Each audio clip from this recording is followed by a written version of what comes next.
pledge allegiance to the flag of the United States of America and to the republic for which it stands, one nation, under God, indivisible, with liberty and justice for all. All right. Welcome, everybody.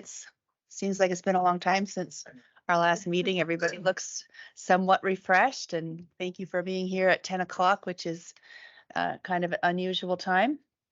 Good morning, Kay. Thanks for being here. All right. Trustees, did you get a chance to look at the agenda, and do you have any comments or suggestions? Trustee Beaver? Yeah, I would like to pull a couple of consent action items off to discuss them just a little bit. And that's number 1 and 4. Okay. And as far as pulling them, we'll just make time for discussion, but we'll still vote on them as a block. Is that Fine. okay? Okay. Any other comments, questions on the agenda? All right. General public comment.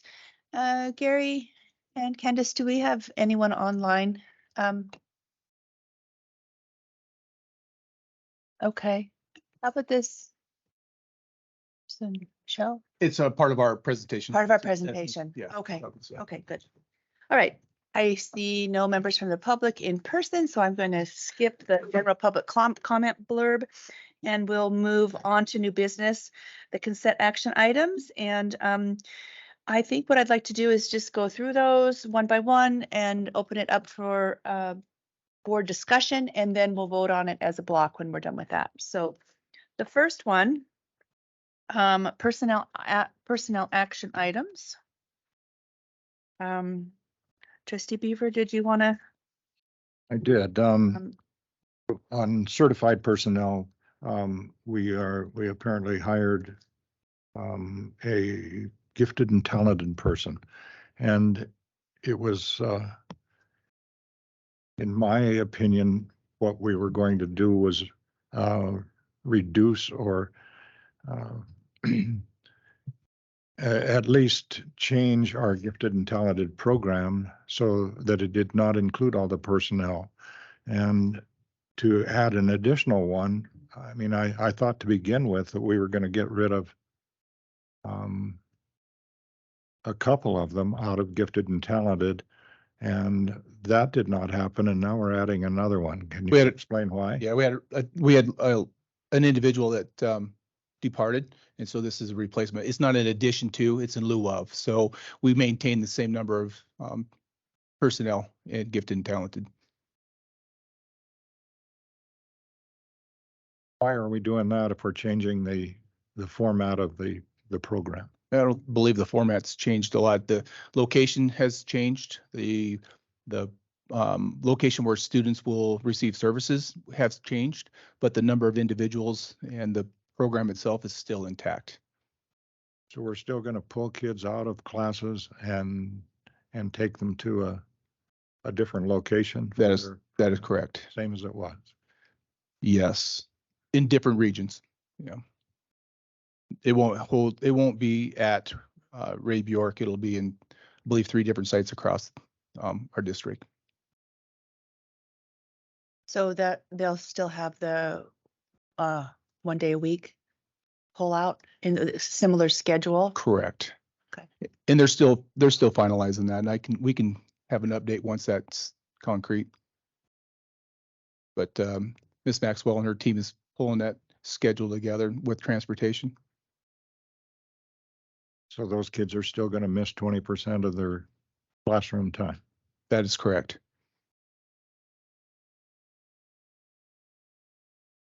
Well, I think we ought to consider, very much so, considering that change in that program. I don't see how we can justify a student missing 20% of their classes. If we had a conventional student who just missed 20% of their classes, we would consider that student being in trouble academically.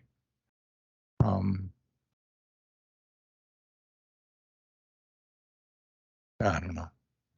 I think we ought to change it some way. Okay, I'll bring that to the team. It's kind of late in the game for changing at this point with school right around the corner.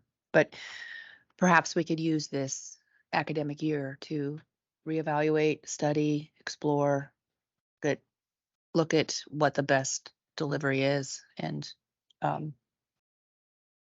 just really get into the nuts and bolts of it. Sure. See, I don't know if that sounds amenable to other trustees. I know that it's a program that's been discussed regularly, at least throughout my tenure here, and whether that's the best model or not. And I know we got a lot of public comment about wanting it to continue from some of the participants. Mhm. I think that the educators would also be, it would be really good to look at it from an educational standpoint. I know when I was a teacher, it's been a long time ago now, but we were working specifically on a growth model, and we had low growth from that group of students, especially in mathematics, because they were missing 20% of their mathematics instruction.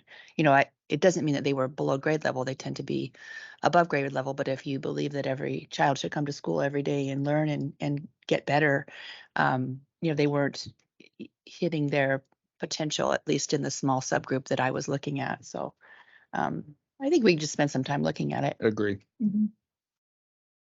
Thank you for bringing that up, Trustee Beaver. Any further comment on the personnel actions?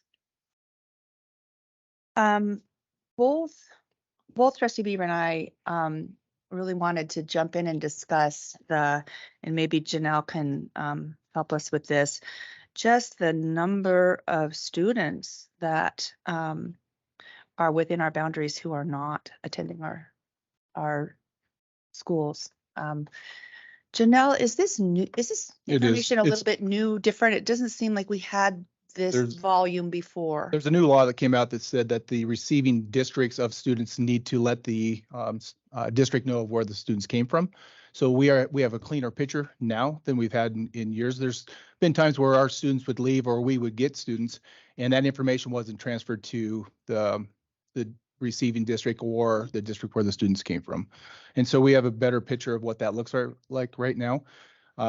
We received 48 incoming at this point. Looks like we have about 209 out.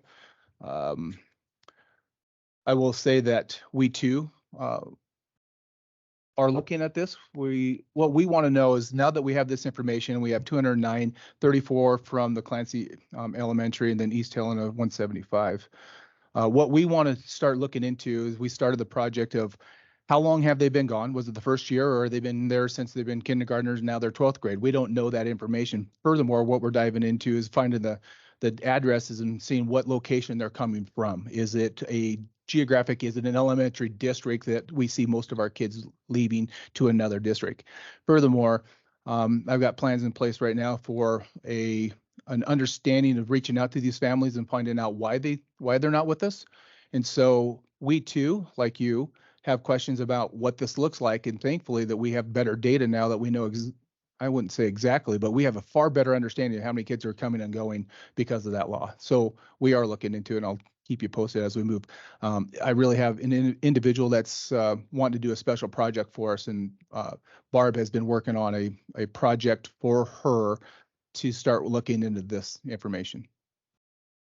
Really, when we talk about what it looks like for going out and bringing some people back, an opportunity to figure out where they've gone, how long they've been gone, that's the information that we need to know so that we can see if we can enhance them back into our district. Yeah, I'd just add.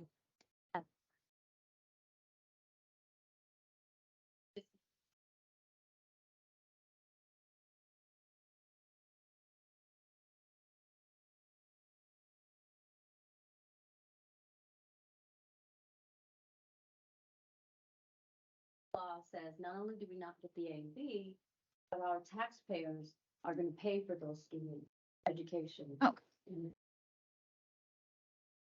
So it's important for us to tackle this and educate students well.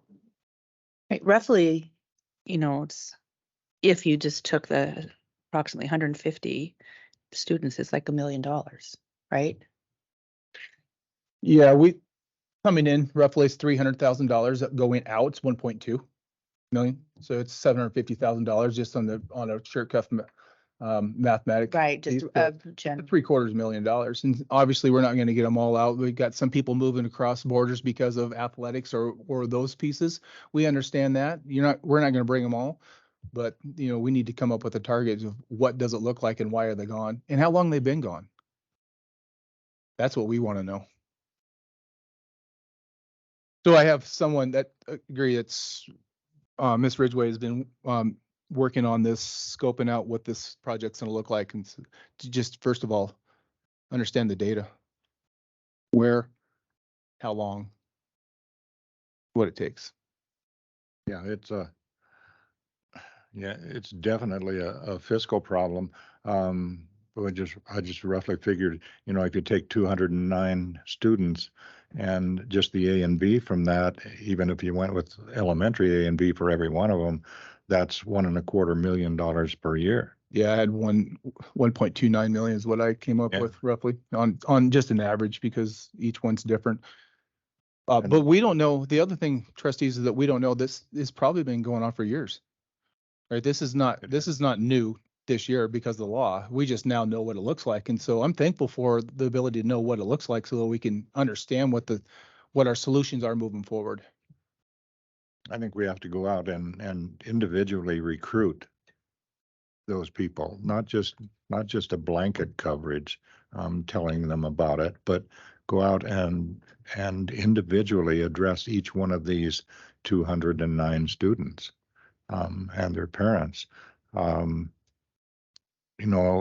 If we just recruited 12 of them, 12 of them, if we recruited 12 kindergartners, then that means $1 million to our to us collectively. It's $994,000 throughout their educational career. 48,000 for their elementary and 35,000 for their secondary, for just a dozen kids. If we went out and recruited a dozen kindergartners, It comes out to be about $7,400 or $74,000. That's one teacher with 12 kids. You're right, and that's exactly where we're moving forward. It's not a blanket go out and just throw a flyer out. We want to reach out and find out from each family what's going on. I think some of it too is that we have got teachers in the district, teachers who live in East Helena.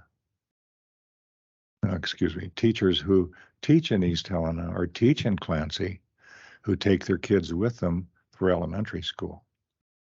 And I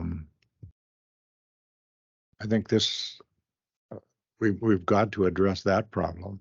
If we express to them the A and B that we're losing plus the taxation that we're losing, I think we can draw them back. Is there any possibility that we could require that to be employed in Helena School District number 1, your children must be enrolled in Helena School District number 1? I don't think there's a requirement. I mean, obviously not right now, Well, but there's not now, but would it be legal for us to do that? I would say our legal counsel would Requirement. say that's not legal, but I certainly would ask.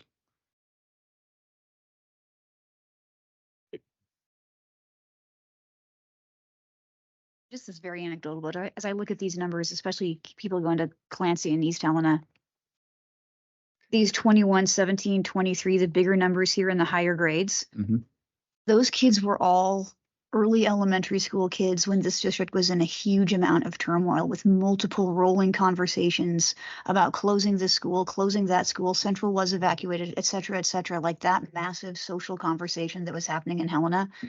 Combined with the real lived experiences of at least Central kids. I know 5 off the top of my head of Central families who sent their kids to Clancy and drove them out there every day.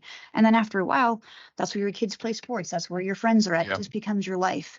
So some of it is the reality of what Helena was like, but also just the uncertainty of what Helena could be like that caused parents to make a decision. And it's a cautionary tale as we start talking about our buildings and our schools and what's coming down the road for us. That conversation should hopefully not be a bunch of scary spaghetti against the wall and that families don't know what to think and don't know what kind of a town Helena is. It should be a conversation that inspires trust because parents have to make a hard choice and they will. I totally agree.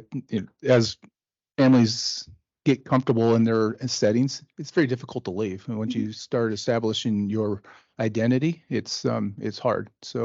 We understand that.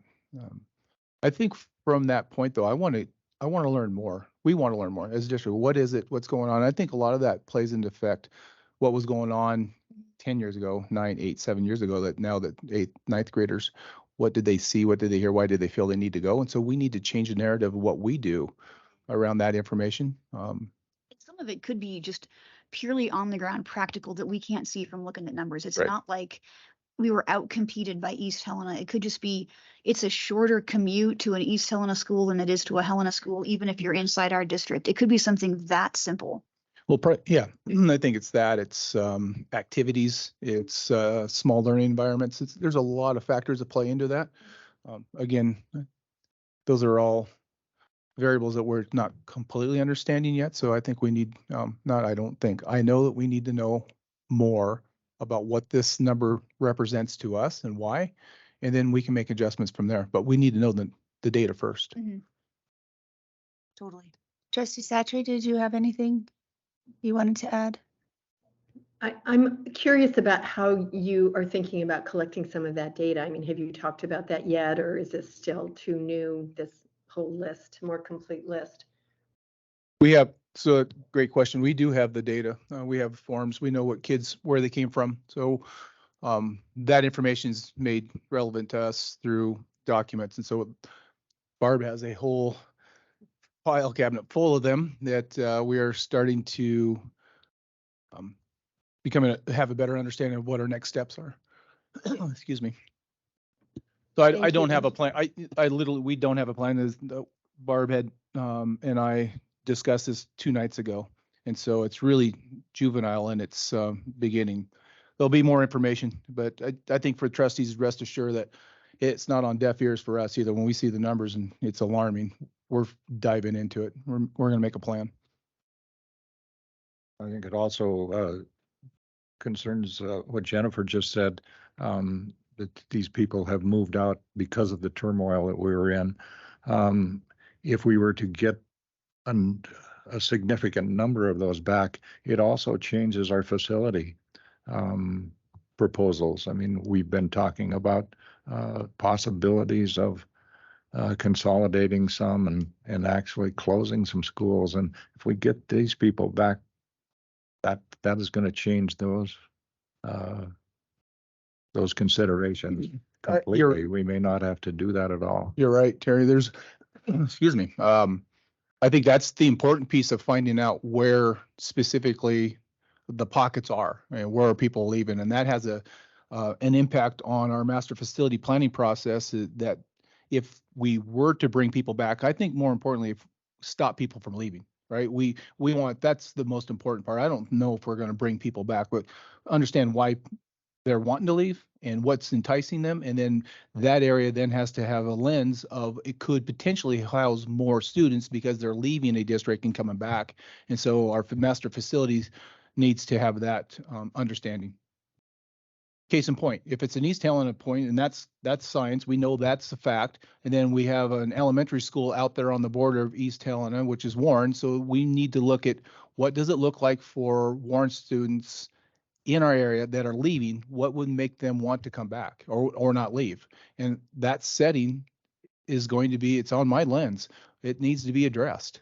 And it's not because of the past principal that's sitting in here, and it's not because of their staff. It's probably a facilities. It's a physical piece that's ailing our neighborhood there that wants to go somewhere else. And quite frankly, with the overgrowth out of East Helena right now, they're not accepting more people. So we probably need to address, not probably, we need to address the Warren community and what that looks like on a physical sense. Trustee McKee? Thank you. Not to belabor the point, but Warren's interesting in particular because it's such an awesome school. Yeah, absolutely. But yeah, it's not, Such a special place and it's such a successful school. And it's like, it just drives home the fact that the practicality may not necessarily be what's driving the decision. Like, it's not necessarily a deficiency of Warren. absolutely not. No, that's not a reflection It's of, really of our incredible. people out there. Our people are second to none.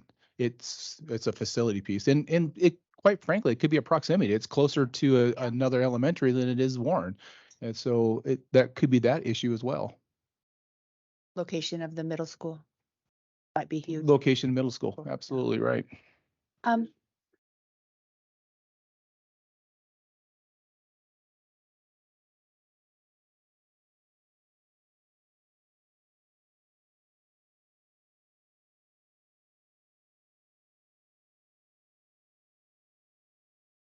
Well, you know, this is not something that's completely new. When I was a new trustee and working with Superintendent Ream, he was really pinpointing this as a issue for the district, that we need to think of the district differently.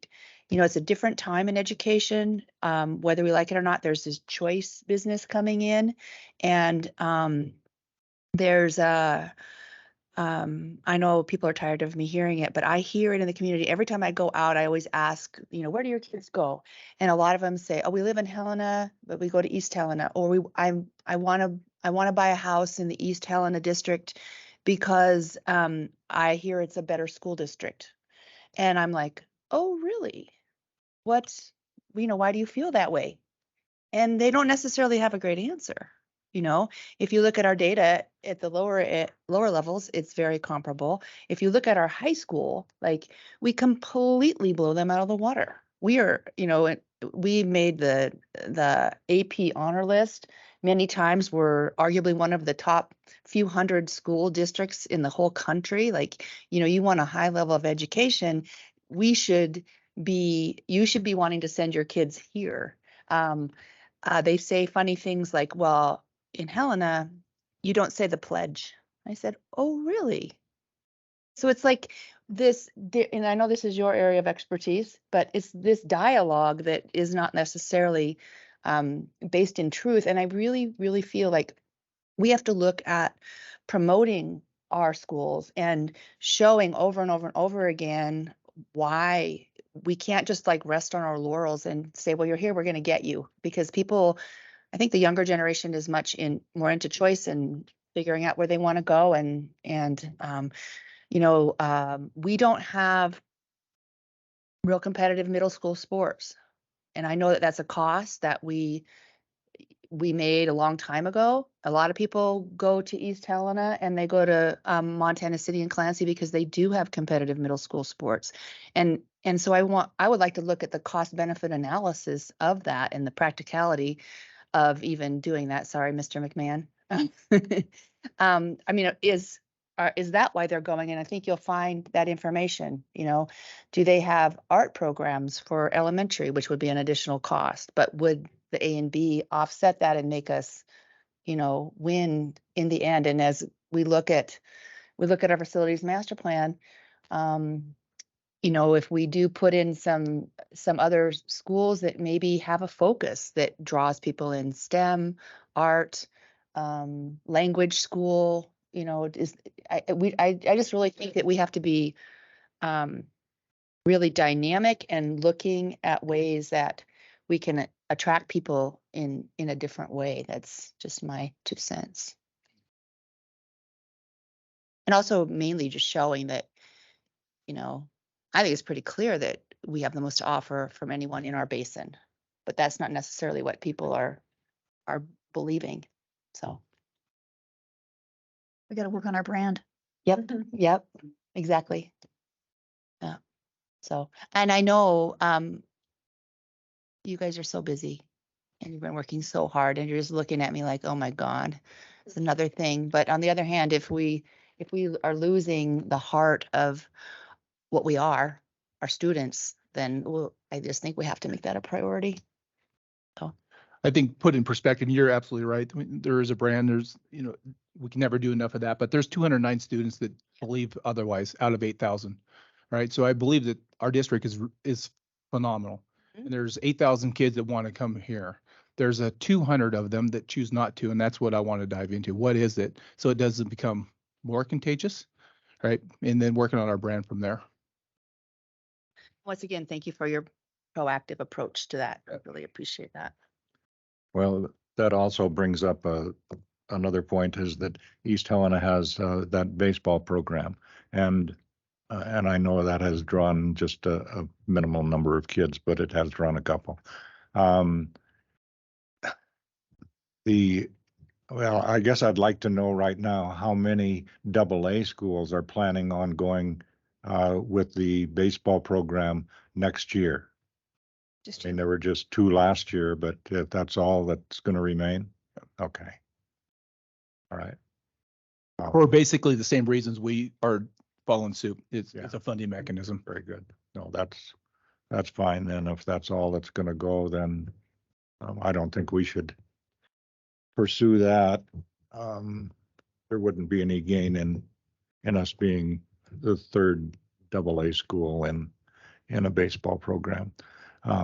Conversely, if a number of those were going, then it would be detrimental to us to hold back and not participate. I think we'd Mhm. lose additional numbers of Agreed, kids. yeah. So that's fine. Thank you. Any further comments on anything on the consent agenda? Seeing none, is there a motion to accept the consent agenda? So moved. Motion by trustee Beaver. Do I have a second? second. Second by trustee McKee. Is there any public comment on the consent agenda? Seeing none, all in favor, please answer by saying aye. Aye. Aye. Opposed? Motion passes 5-0. Okay, thank you for that discussion. I think that was really worthwhile. Let's move to our action item agenda. The first item for action is the approval and ratification of HPS Electrician Collective Bargaining Agreement. Yeah, I'll tee it up. I just would ask that you'd approve this as submitted. You look at the last bullet there, it's a $1,900 increase. I want to thank Carrie and her team and our laborers for most of the summer working through negotiations. So I would ask that you approve the Brotherhood Electrical Workers increase as written and submitted. Did you have anything to add? No, so again, myself? we were just open for the contract was just open for wage this year. And so as you see, we agreed upon a 2% increase and a $500 retention bonus payable in December of this year for their one employee as a small gesture of our continued appreciation for the work that they do and to try to stay somewhat competitive in the market for these hard to find skilled workers. Any questions for Ms. Mazel? Is the market salary comparable? We are a little bit below market. But we offer health insurance in addition. We do offer health insurance. That is good. Yes. Yeah. We do. We are still, I think, last numbers I looked at, we're about 5% below what they call the downtown agreement. So we appreciate the concessions that this group made given our budget deficit. Thank you. I'm just wondering about the 2% not in relation to this group. And I know we try to keep our employees generally at market. I'm glad that it's not significantly below. Still low. Yeah, it's still a little bit low. But I've been told that, people look at one employee group and then use that as a measure for what should happen to all of the employee groups. So has that been kind of taken into consideration, or is that maybe a false impression that I have? We always, obviously you negotiate with each group separately, but again, you do want to look at what you're doing across the whole and trying to meet each union group's, employee group's demands based on the uniqueness of that group. So with this group, they do not have steps automatically included in their bargaining agreement. We bargain the increase each year. It's not automatic. So that's the uniqueness to this group and the next bargaining unit. Yeah, that's actually a very significant point. So if we don't approve a percentage, then they're completely flat. Okay. Correct. Yep, they're a little low in comparison to the downtown agreement. And I think also this board has stated and recognized publicly that we want to maintain the people that we have. It's difficult to go out and replace. The other part is there's no step in lane as you would like our other employee groups have, or some employee groups have. So it's important that we retain the people that we have and move forward. Okay. Any further comments? Oh, Trustee Beaver. What is the potential of apprenticeship programs for our electricians, for our plumbers and so on? That's a great question. I apologize. I'm not up to the market in Montana. I know in other states, they worked with labor and industries where they actually developed some apprenticeship programs. Todd, I hate to put you on the spot. You're probably as knowledgeable as I am. Yeah. Yeah, so we can definitely put that on our plan of things to research and look at. I don't know off the top of my head what the market is here in Montana. Well, in other programs that you are familiar with, does a private electrician get supported by the union for an apprentice that he or she has? I don't I know. would need to do some research on that. I'm not Okay. familiar with private. I've worked in this in public entity for the last 15 plus years, so I'm Okay. not as familiar. As I said, I know in Washington, labor and industries had a specific apprenticeship program, and they worked with state agencies to get that implemented. There were other venues in which they had opportunities in place, but they called it in training program. So I would just need to get up to speed about what's available here, and maybe reach out to some of the other AA's to see what they might be doing. It's a small group, but it's a critical and an important group, and so always looking at that succession planning, retention, recruitment are always key things. Absolutely. Very good. Thank you. Yeah, great question. Will be. You can stay if you like, because you're Sure. for the next one. Any more questions for Ms. Mizell? Seeing none, do I have a motion? Chair Hathor and I move approval and ratification of the HPS electrician collective bargaining agreement. Motion by Trustee McKee. Do I have a second? Second. I would Second. second. Go ahead. I'm going to go with Trustee Satry just to improve her participation from afar. So second by Trustee Satry. Is there any public comment before we vote? Okay. All those in favor, please answer by saying aye. Excuse me. Aye. Aye. Opposed? Motion passes 5-0. All right, next up, approval and ratification of the HPS Carpenters Collective Bargaining Agreement. You're up. I'm up. Yeah, you're standing there. All Let's right. do it. So again, we tried to look to see what is of value to each employee group. This employee group, we agreed to a 2.5% increase in lieu of the 2% and a $500 retention bonus.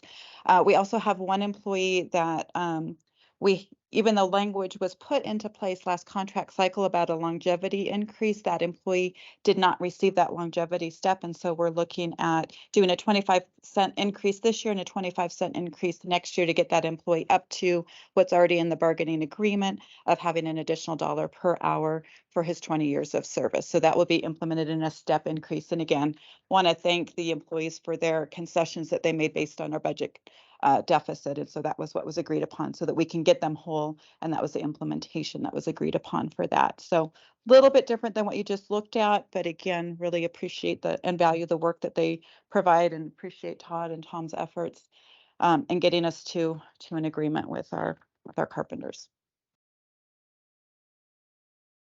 Board questions? And and maybe you said it and I missed it, but how does this compare to, say, the downtown group? Similar. It's Similar, a little bit low? Okay. I think it's important, lessons learned through history is that as we don't compensate and we don't move up through, even given our budget considerations, it's a lot harder to get caught back up. And so we are a little low, add in a little bit. And that's the concession that Ms. Mizell was talking about, is that it doesn't get them that average, but it gets them a little closer so that when we do have that ability to get to the mean, it's not as hard to get to that middle age, if that makes sense to you. So we're moving slowly and not getting left behind because we know how hard it is to get caught back up. Trustee Beaver? Do we know how difficult it is? I mean, if in the past, if we've had an opening for any of the trades, do we get a lot of applicants? Again, I can't speak to it in my tenure here at Montana. I know some of the positions, I mean, we all know from public experience or personal experience, right? Trying to find a plumber can be really challenging. I think each market has its own niche. Again, I think there's some unique things that we can offer as Helena Public Schools, which is a testament to why we have some longevity with our employees of 20 plus years, because, you know, they're not on call, they've been working weekends, they have a set schedule. So there's that work-life balance that I think attracts them, as well as the mission and the value that they're providing and giving back to their community.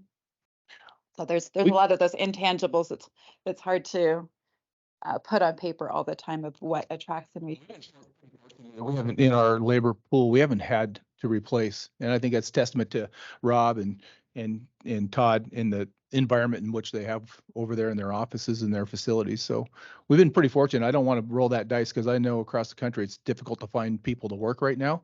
But as you had mentioned, I think the environment would lend itself to having some applicants if we needed to.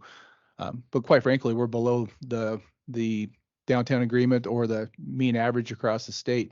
So if someone's looking to make more money, they're going to go out in private sector for sure. Any further questions? Seeing none, I would entertain a motion. The approval of Carpenter Collective Bargaining Agreement as submitted. Motion by Trustee Beaver. Do I have a second? Second.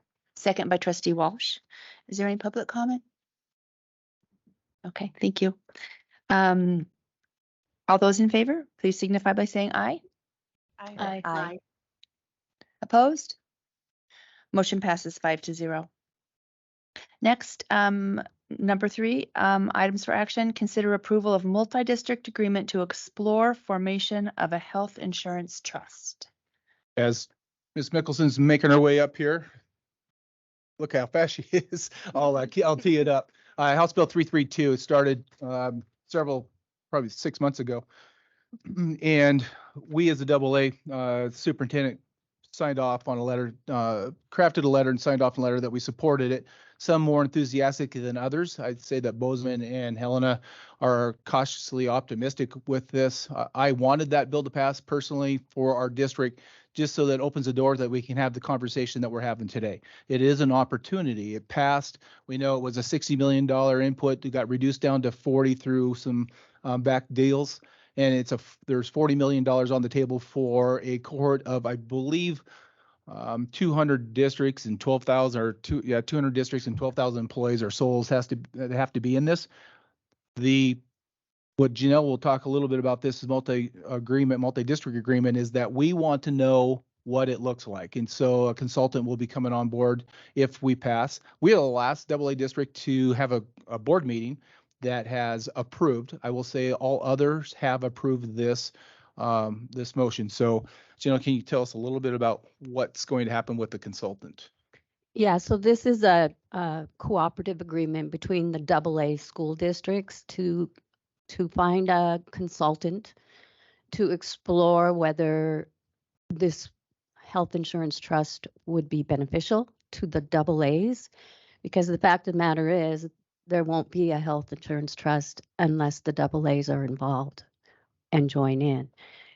And so there's a lot of pressure on the AAs to get it right.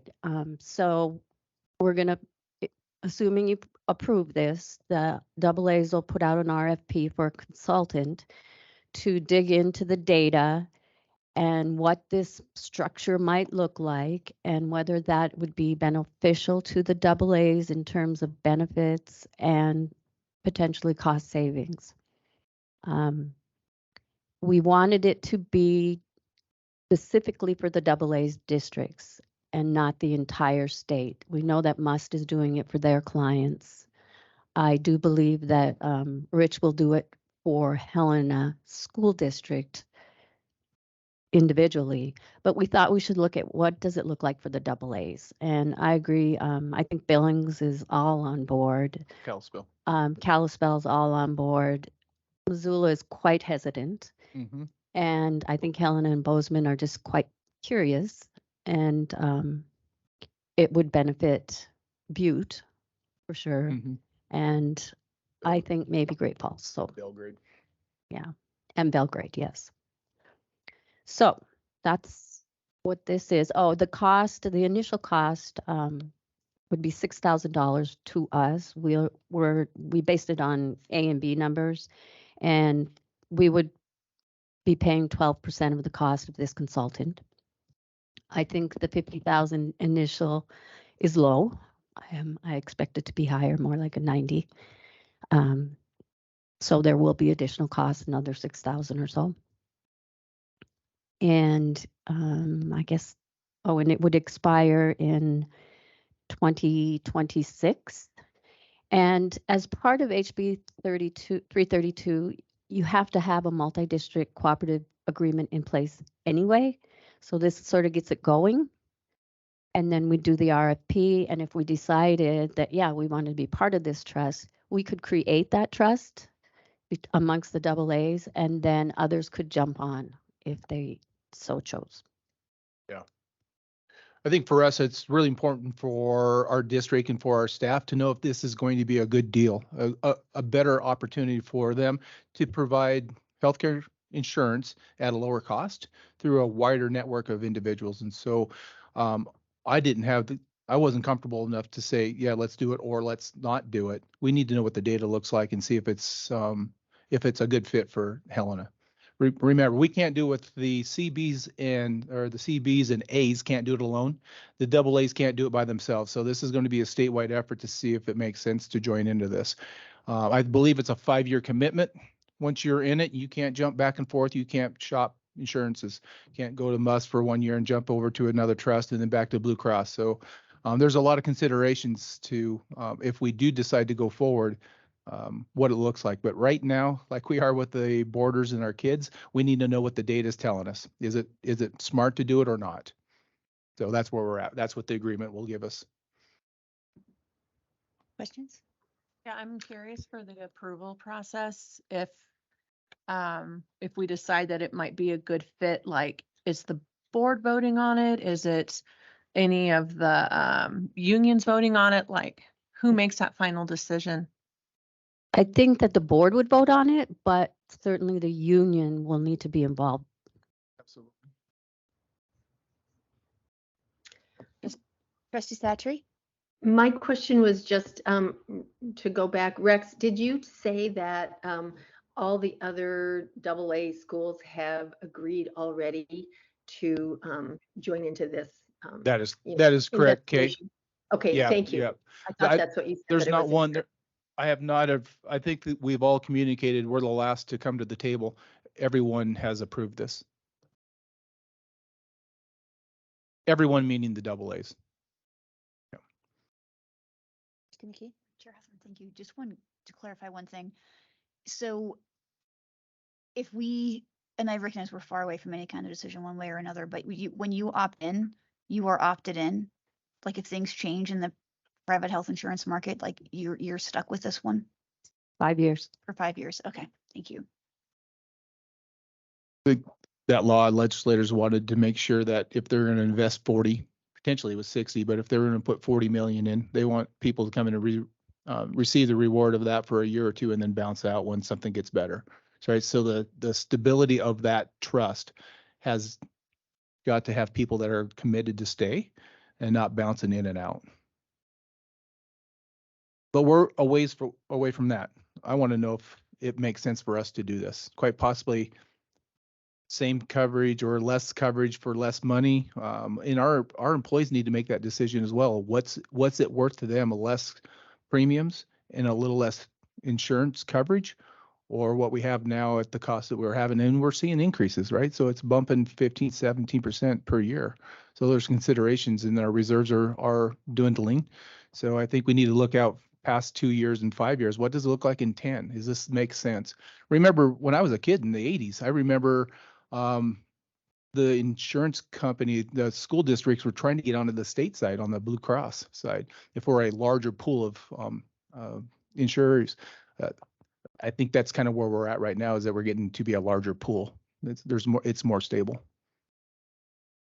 A question with timing. So this agreement for exploration and try to determine whether this is something that would benefit our employee groups expires in the 20s, in about 3 years, a little less than 3 years.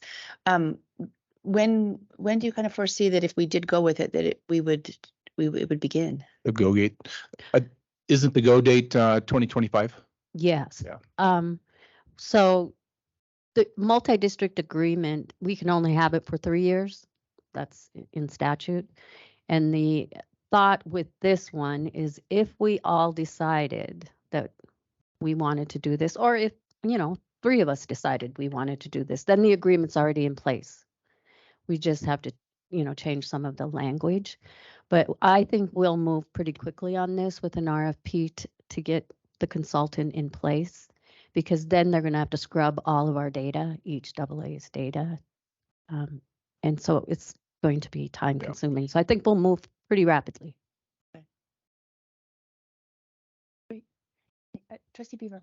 The RFP for the consultant, is that just for a year? Is it $6,000?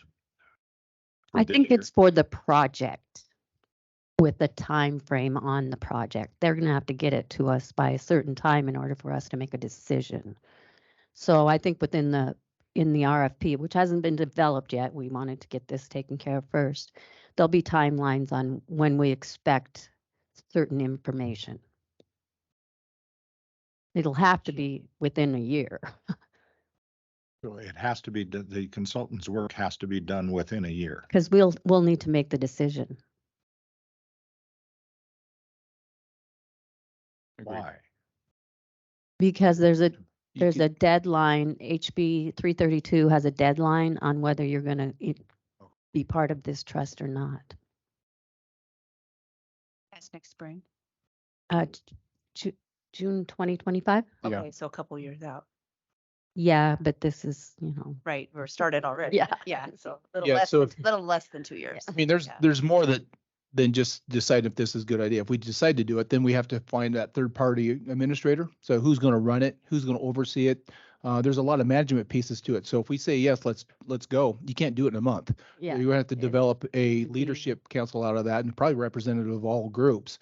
And then what does it look like? We have eight AA's and 200 CBs, and who has the authority and what kind of power does each entity have? So there's a lot of pieces that need to be worked out.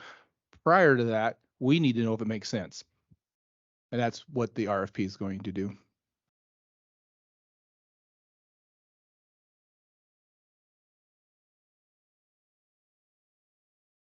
Right, seeing no further questions. Thank you very much. Is there a motion for approval of the multi-district agreement to explore formation of a health insurance trust? Mouthful. It is. HB 332. Motion. Yeah. I, Motion by I Tony. would move, Uh-huh. I would move that we accept this multi-district agreement plan as proposed. Thank you. Motion by trustee Satchery. Is there a second? Second. Second by trustee McKee. Anyone online for public comment? Chair Heflin, before we vote, can I make a comment? Yes. Any further board discussion before we vote? It's next on my list. I support exploring it, and I think Janelle's use of the word curious describes how I feel exactly. I am curious to see if this could work for us, but I kind of go into it, if it's a matter, like you referenced Superintendent Welts, of if it's a matter of changing a plan design to have, more out of pocket, less co-insurance, those kinds of things that could save the district money, we can do that right now. Like we don't need to partner with anybody to change our plan design. Mhm. So I'm just like, I don't go into it thinking that that's something that I want to get out of this. And I'll be honest, I want to see the data and see and I'll go into it with open eyes, but little smaller districts have been very comfortable leaning into state bureaucracies that disadvantage the AA's. So while there might be pressure from them, I sure don't feel it. And I'm also a little bit wary of anything that has legislative support now for public schools. I'm not staking my tent on that, because that changes. So I think there's a lot of questions to be answered, and I'm looking forward to an unvarnished and neutral analysis of what this could mean Agreed. for Helena. Agree. There were a couple of us districts that were, we weren't swayed by the pressure to wholeheartedly support this enthusiastically. Curious is, I think, the word that we've used, Bozeman and Helena, is that we're interested. We'd like to see the bill pass so that we can explore it. However, we're not in a position other districts are experiencing. Some of our AA counterparts absolutely need help. And we're not in that because I think we have a strong position right now. But I do want to have the opportunity for our membership to explore, is it something better? And without this bill passing, without this RFP being put out, we will never know. So let's find out. I would just add a little bit to that. We are in a decent shape, but our reserves are dwindling. So there is the question out there, and I know you can make adjustments, but are we going to be able to maintain into the future? I think would add to the question. We're going to find out. Yeah. So, all right, great discussion. Seeing no further discussion, all those in favor, please answer by saying aye. Aye. Aye. Opposed? Motion passes 5-0. All right, our next category is items for information, activity fee and driver's education fee increase. Mr. McMahon. Thank you, Tim, for being here. I asked Mr. McMahon to present this as item for information. We're going to raise some, and he's done a very good job, due diligence in what's the AA across the state, what's their activity fees look like, and what they've done in the last couple of years. So we haven't addressed this for quite some time. The last time this came before the board was 5 or 6 years ago, last increase we had for activity fees. At that point, 5 years ago, I didn't ask for an increase in ticket costs at that point. So as far as the last ticket increase, I don't have any idea when that last occurred. What I'm requesting at this time or sharing information about is my desire to first increase the activity fee. That's the participation fee paid for each activity the child participates in, from $50 to $60. As I shared in the information that was sent to you, the average across the state of Montana in the AA's is about $70. I also included a Excel spreadsheet that shows each of those. The second increase that I'm proposing as far as activities is an adult activity ticket for the year, and an increase again of $10 from $50 to $60 for an adult activity ticket.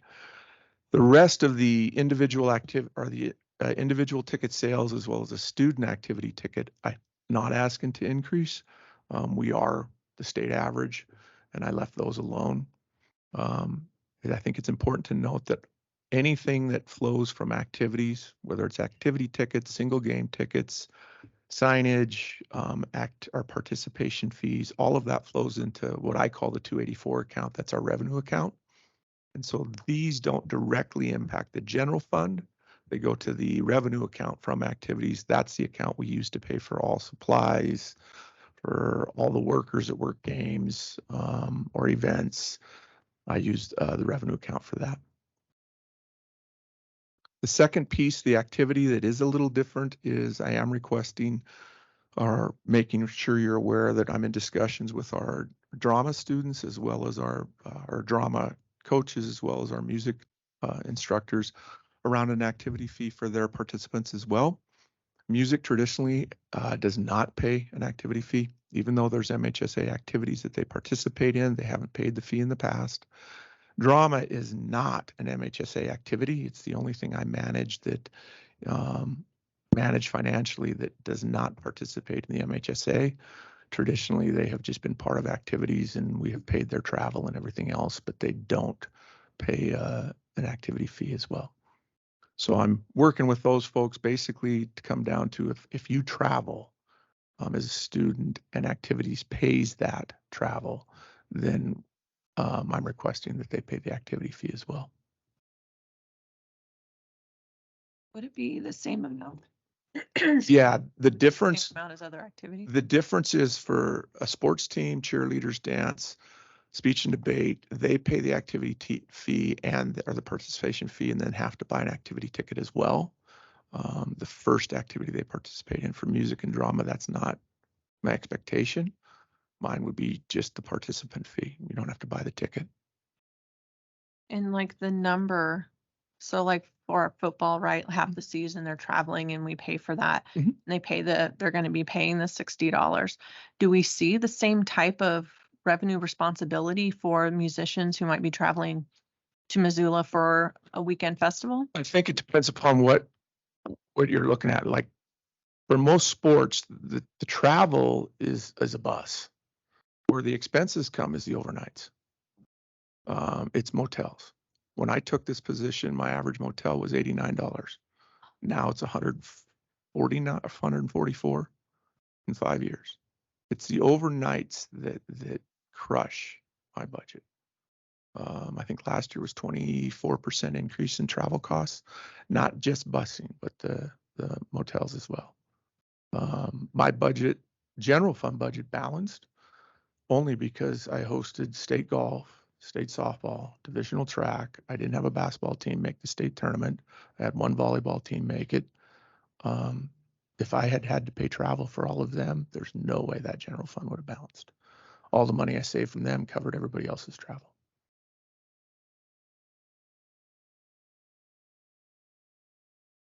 Is there any rationale as to why we have not historically had a fee for drama and music? I couldn't tell you that. I brought that to the board 5 years ago and it was rejected at that time that we weren't going to ask them for a fee. In my discussions, it is a curriculum. I mean, we have band, we have orchestra, we have theater. There was some thought, I think, somewhere back when that since it's a curriculum, we don't have a fee for the course. We have multiple courses that have a course fee in our high schools. The discussions I've had with music really center around the district music festival that is basically a requirement for all kids that are in band. So I understand that if that's a requirement of the class, at a minimum, then we should probably collect at least what we ask for an entry fee from the visiting schools, the schools that come to us, and pay $5 or $7 per student to participate. All state music festival, those sorts of things are a little different. Those are not requirements of the class. And I'll continue to have those discussions with the music directors. Theater, I think somewhere in the past, maybe when I was in high school in the 80s, theater was actually an MHSA event. Mm-hmm. It isn't any longer. It hasn't been in, as far as I know, 25 or 30 years. When I was a principal at Helen High, we didn't have theater as an MHSA thing. Theater travels only once. They go to they call it the Montana Theater Festival in Missoula. It's not put on by MHSA. It's put on by the University of Montana. There just isn't an MHSA event for theater.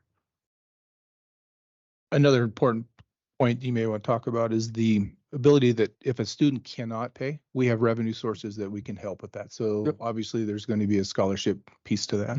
We do that in both schools, right on the form. If they qualify for free and reduced lunch, they can request a waiver of the fees. To be quite honest with you, I know a guy that pays an awful lot of fees for kids who participate in activities. You just, I just know a guy. Is it a relative perhaps? Trustee McPhee. Chair Hawthorne, thank you. At the high school level, I mean, there's so many kids that don't turn in the paperwork for free and reduced school lunch because they don't eat at school anyway. So is there Another revenue is source or there another another avenue? way of finding them that isn't, A- awkward anybody and who weird and who undesirable struggles for the with it, kid? it gets paid. Like all I can say is, like I said, I know a guy.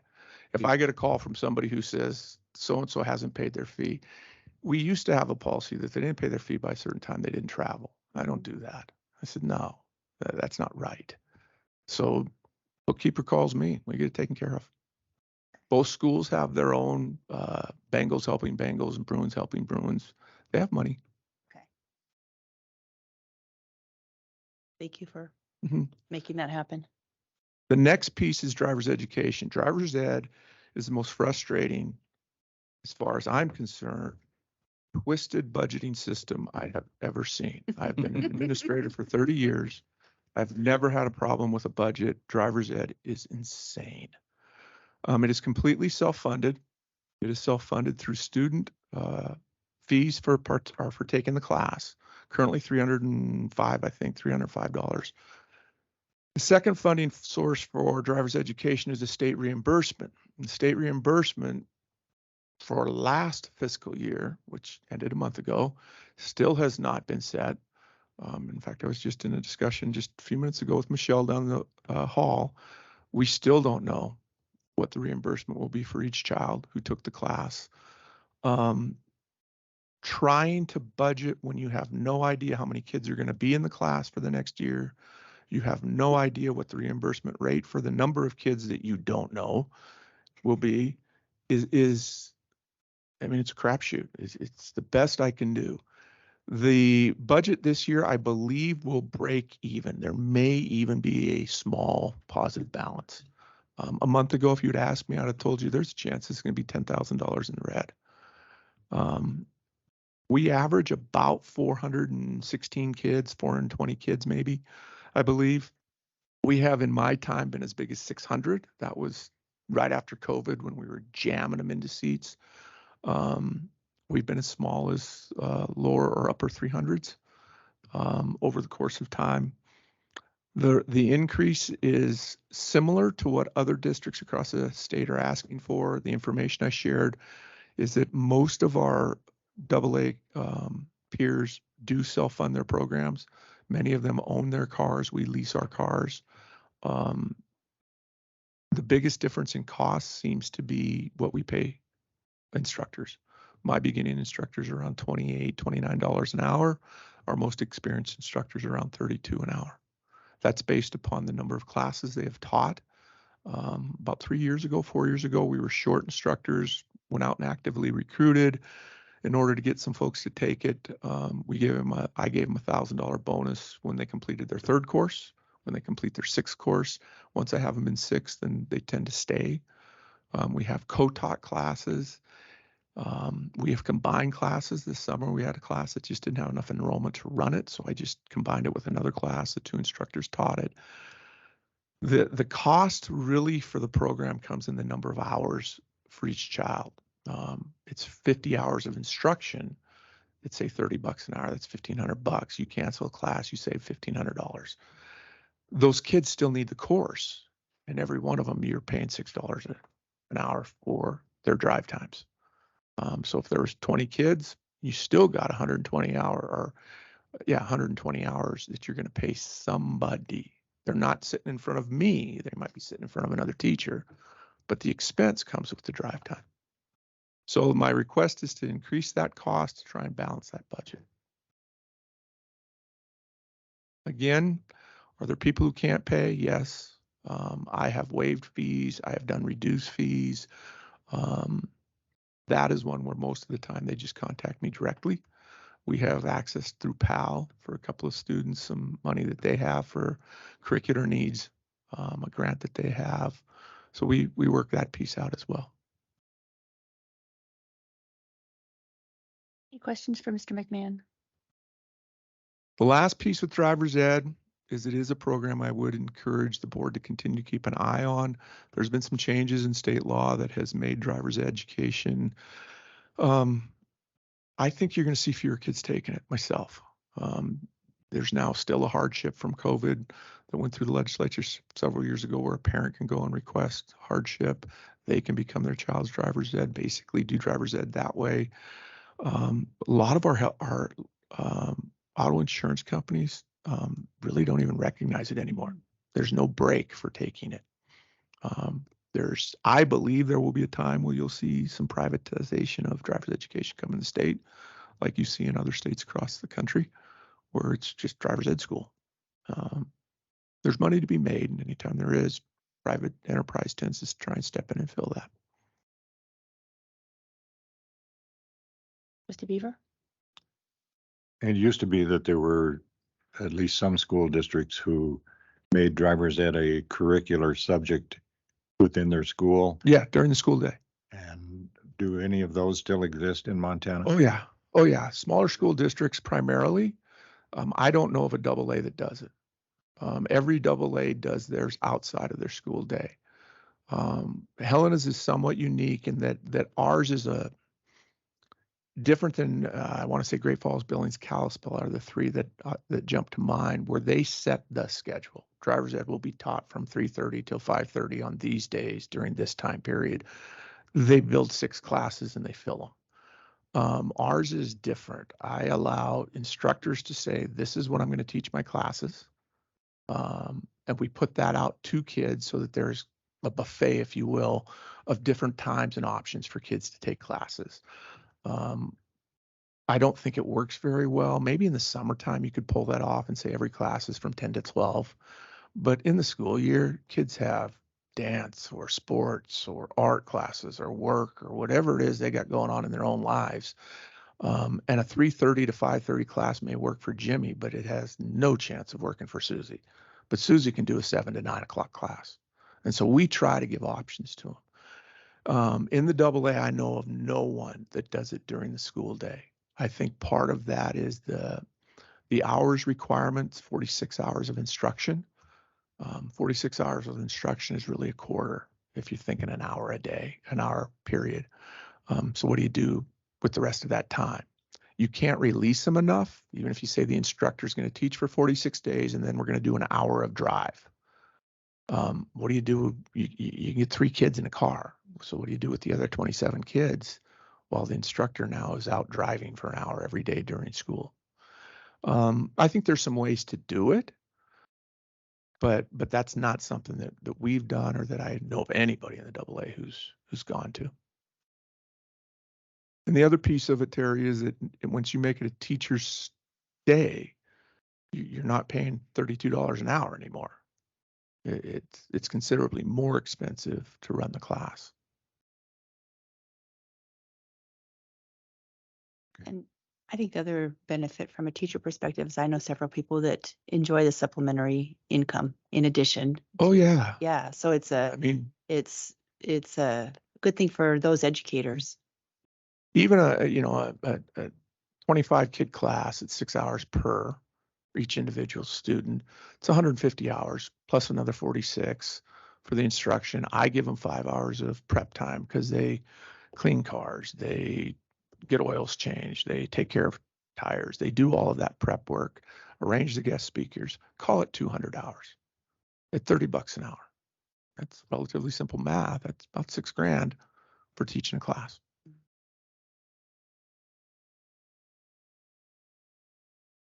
A lot more profitable than our extra duty It actually does a little bit better than coaching freshman football.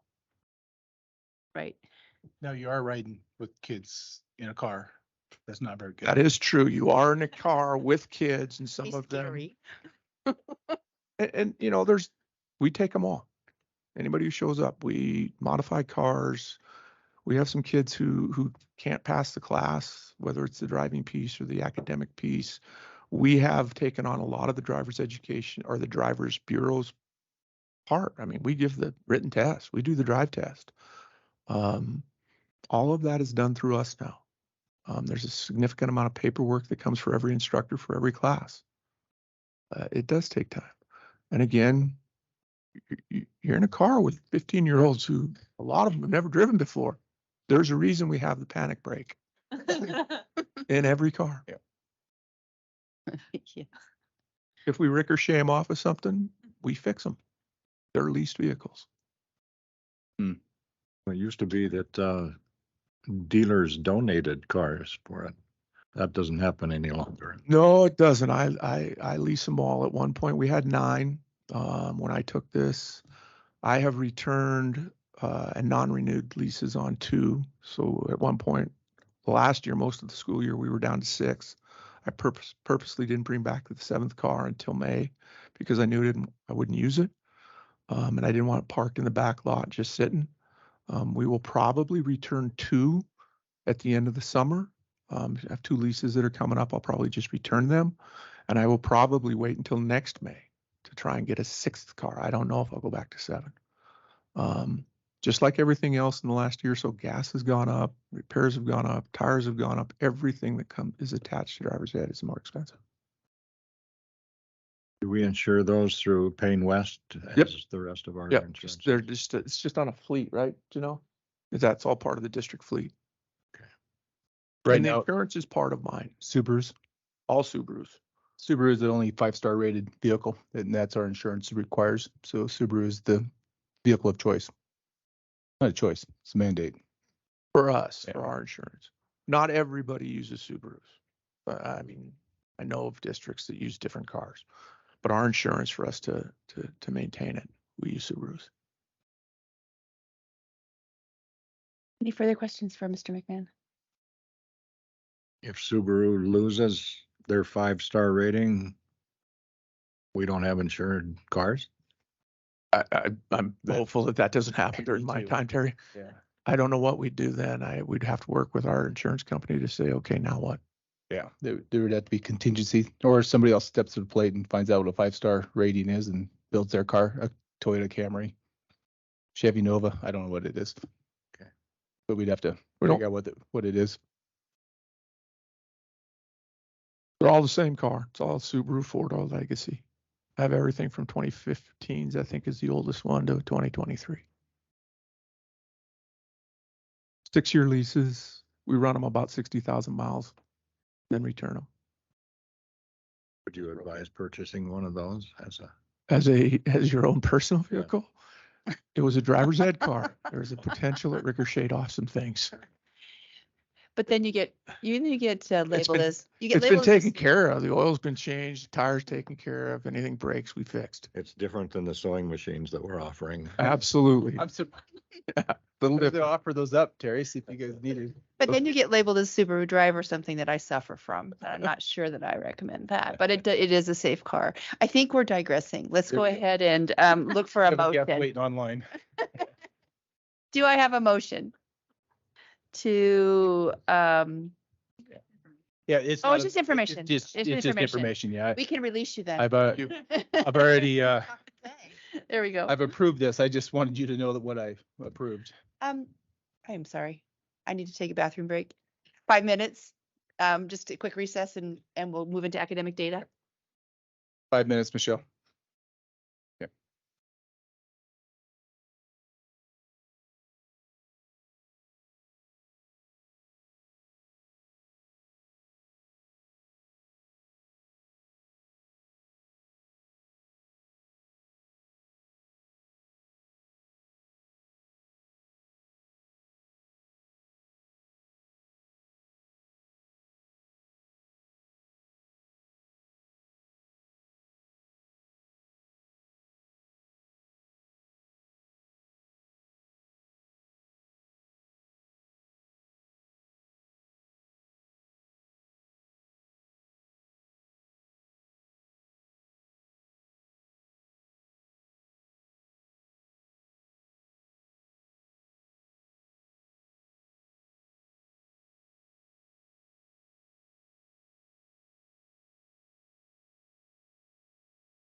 the Academic Growth District Priority Update for information. Never a shortage of things to do, as evidenced from the last hour and 22 minutes. We recall back to memory, as we talked about, June flew quickly, and we had our board retreat. Typically, we have a board retreat in July, and that facilitates or necessitates our once a month board meeting. But since we had a board meeting in June and not scheduled for July, I scrambled a little bit and said we need to do the data part of our retreat in July. Well, then personnel actions and consent and multi-district agreements needed to come. So thank you for doing business. But the truth of the matter is that I scheduled this meeting. I wanted this meeting scheduled for data, and that's what we looped around. We do have a consultant, a guest with us. Michelle Douglas is online, although you can't see her because the PowerPoint's in front of us. She is still there. So we're going to do a couple of things. One, I wanted to publicly apologize to the two colleagues to my right.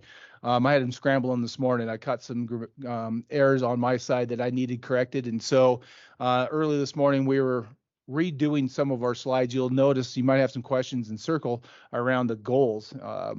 They'll make more sense now that we've corrected them. So we wanted to make sure that you knew this is authentic. We didn't copy it off the internet, and we made it ourselves, and there's corrections needed and mistakes happen. So that's where we're at. When we spoke at the retreat, obviously the 5 pillars of priorities and communications and facilities, but one is student achievement. I am thankful that the work that we're doing to establish an understanding of our academic progress is getting clearer. We're getting better at it. Our data is telling us information. And sometimes you don't want to know the information because it's not pretty. And I think there's some good pieces that, or there's some celebrations, but I also note that there are some trends that we are concerned about. And had we not known or have good data, we wouldn't know they were a concern, and therefore they would continue to be a trend. We need to change the trend and turn that tide. And so I challenged these two to what does it look like for us to address particular Math 3.5. That's where our concern mostly lies. What does it look like? How do we make that change? If you recall, there was a conversation a year ago about math expressions and expiring. We need to come back with a new curriculum and to the tune of about $1 million. We don't have that kind of resources. And so financially, we are not able to buy or put together a new curriculum or text to support our curriculum, I should say. And so I've given Jocelyn and Caitlin some variables that are not favorable. We don't have the resources financially to do the work. But what does it look like for us to have a plan and change the tide? So I think where we're going to go, again, thank you for your quick action this morning. Set heart rate's a little soaring this morning. We are going to talk about what our data is telling us, what it looks like, and then the plan moving forward. Fair enough? Okay. Thank you.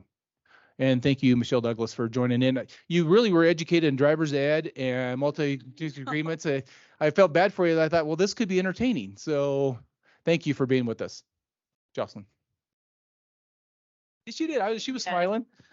I was texting her. She looked like she could be part of the board. And then I want to introduce Melissa Romano, who is our K-5 math coach as of just a couple weeks ago. So feel very fortunate to have her on board for this initiative. And Kelly Conley is part of our elementary math team.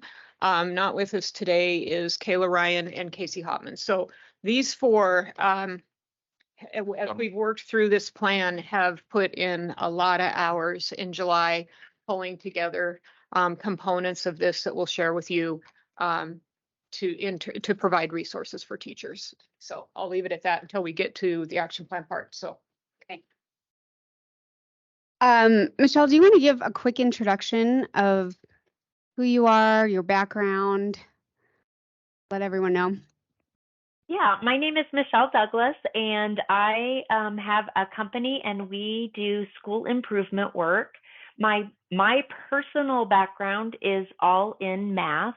I was a high school math teacher before, or I initially started as a high school math teacher coming right out of college, and then went on and got a master's in math, and I have a PhD in curriculum and instruction. and worked for a company for a period of time in school improvement before I started my own company and work in school improvement. So I work in multiple states with various types of schools and school districts, and we support all content areas. But if I'm coming, I'm almost always coming to help with math. For an anecdotal piece to that is that it's really helpful to have Michelle with us. A lot of times that we work in a microcosm and we understand what it looks like here, but it's really helpful to have Michelle's perspective on a, if not a national perspective of what it looks like across. When we say our trends are down in Helena, I really want to know if that's a trend that we're seeing across the country, across the state, across the region. And so she brings that level of expertise as well as just a broader perspective. So thanks again for being here.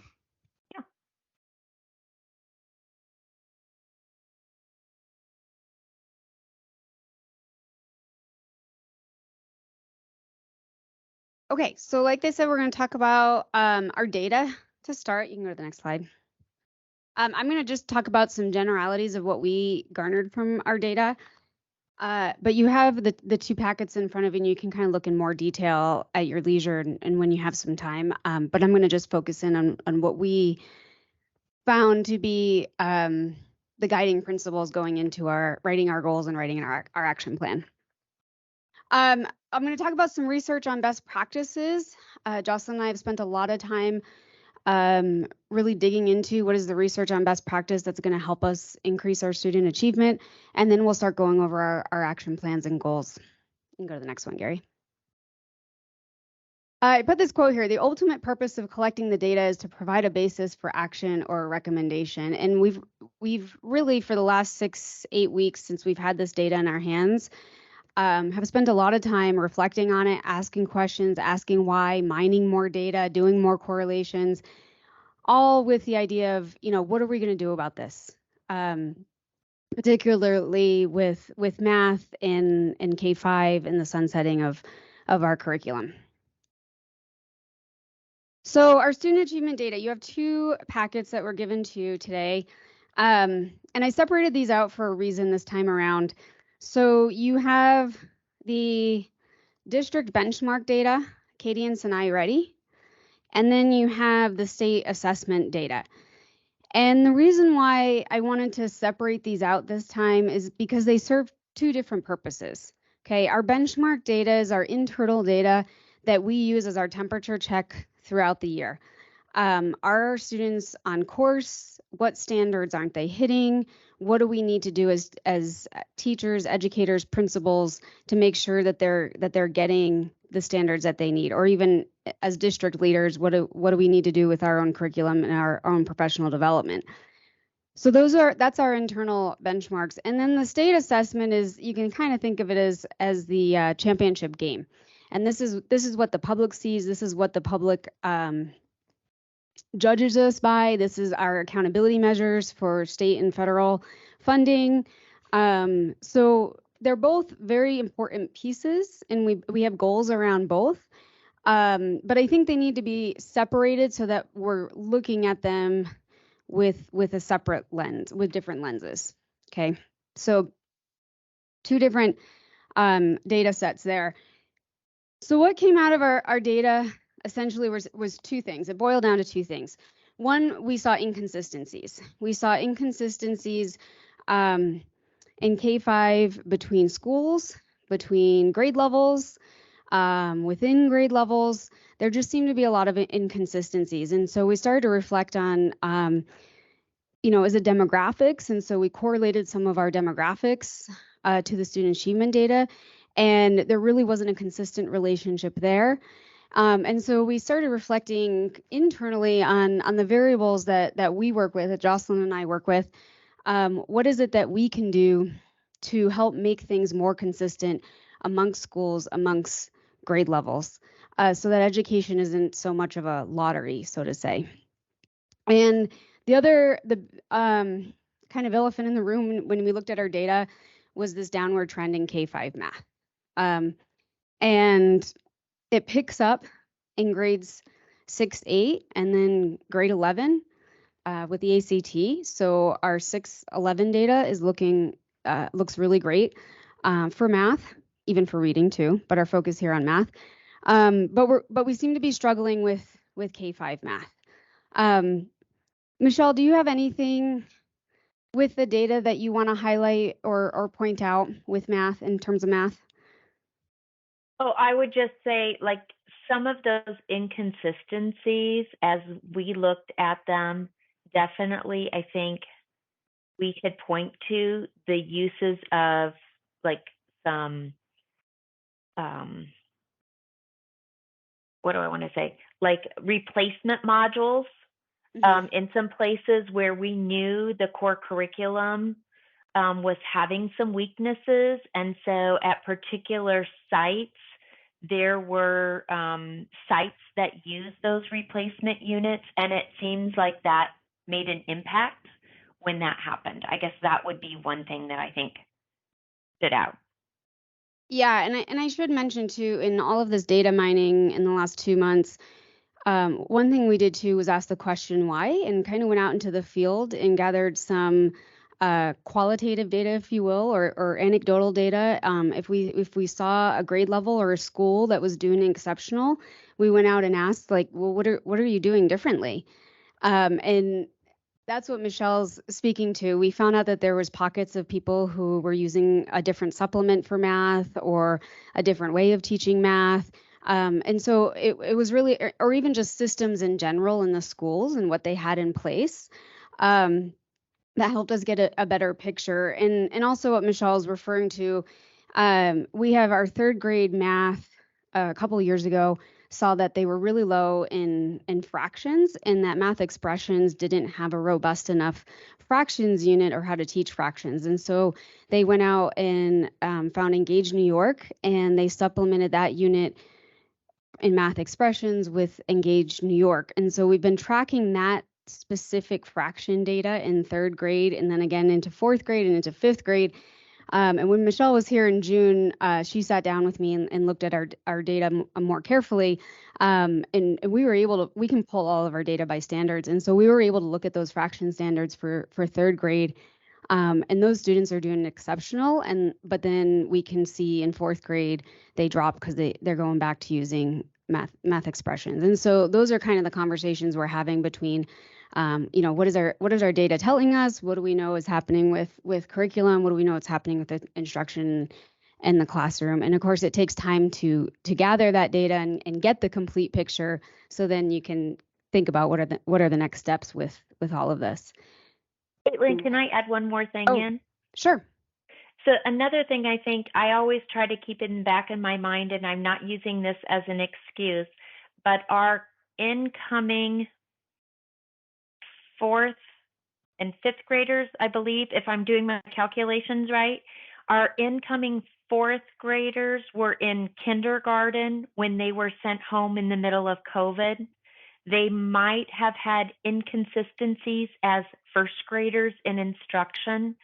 And so that lack of building a strong number sense around quantity and the beginning of composing and decomposing has had significant impacts on addition and subtraction. And this is every school I go to, our incoming 4th graders, our current 5th graders have had significant deficits in understanding the operations as operations first, and then having multiple ways to be successful with addition and subtraction.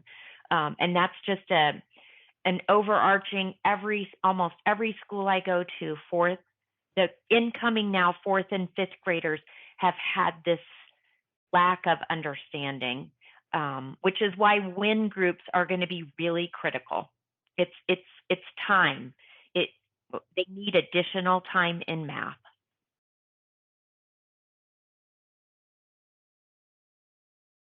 No, not really. I think as we get into our action plan and we get to the components of that plan that are specific to math instruction, a lot of this will pull together for you, and we can speak more to how we're going to tackle that from a curricular standpoint, I think, once Caitlin's done with the data part.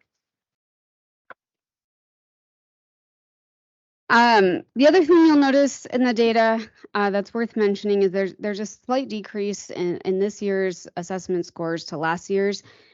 And really, you know, we always say like a plus or minus 3% margin of error, and that's kind of what we're in there.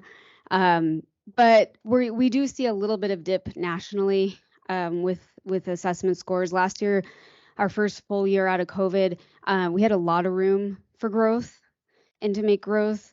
And this year, there's just a little bit kind of a slide back there because there's not as much growth to make. So that's something to be mindful of as well when you look at the data.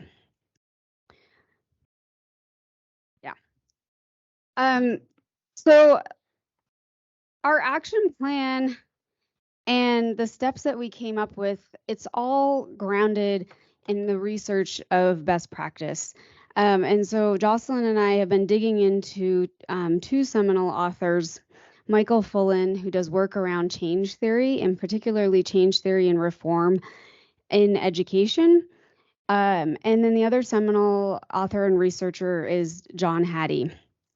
And so Michael Fullan has this quote here: all of the processes, procedures, protocols, events, and actions within an organization must be aligned in the same direction of improving student academic achievement. These drivers and leverage points work synchronously for school instructional improvements. So what we saw in our data is that we were inconsistent. And there was really no consistent variable to explain these inconsistencies.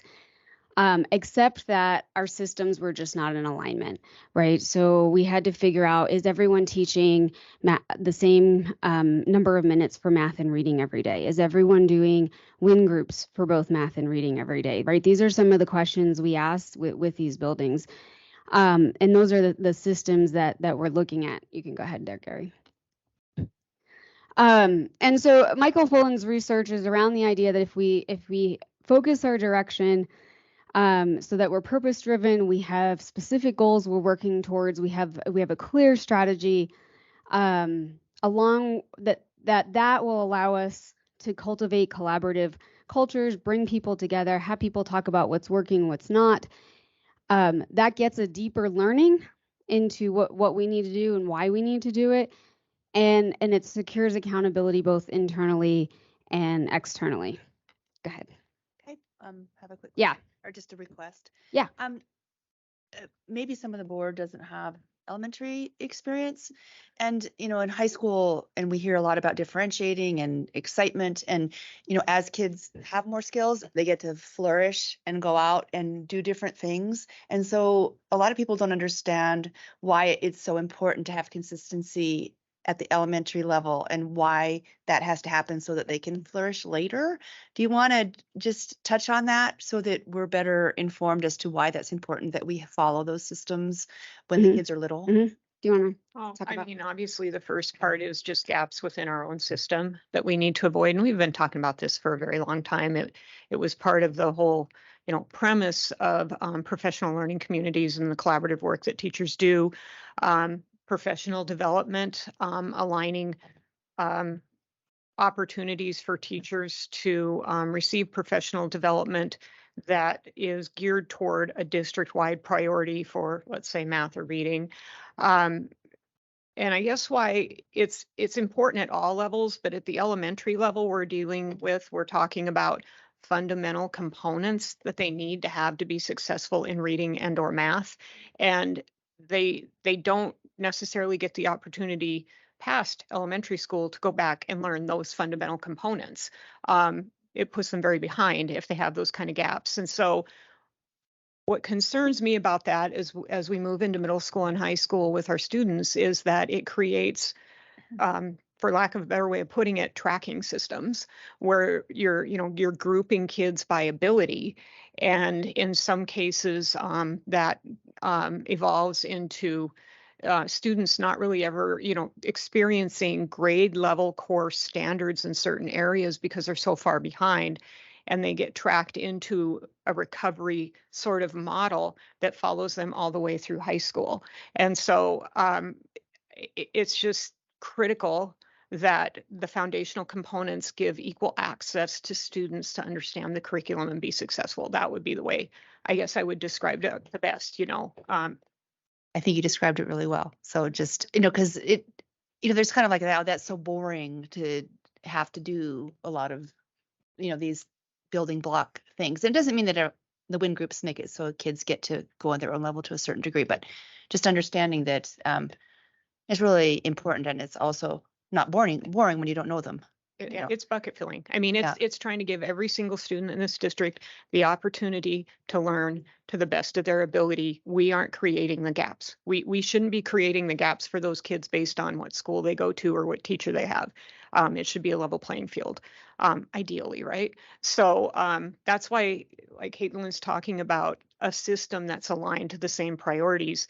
It's much harder to achieve that if you don't have a plan that aligns everything underneath it to the same priority. Does that make sense? We're going to get into it a little more, but I guess I would say it starts with us to set that priority district-wide and then provide the support for schools, teachers, and administrators to be successful meeting whatever those standards are for the priority we set.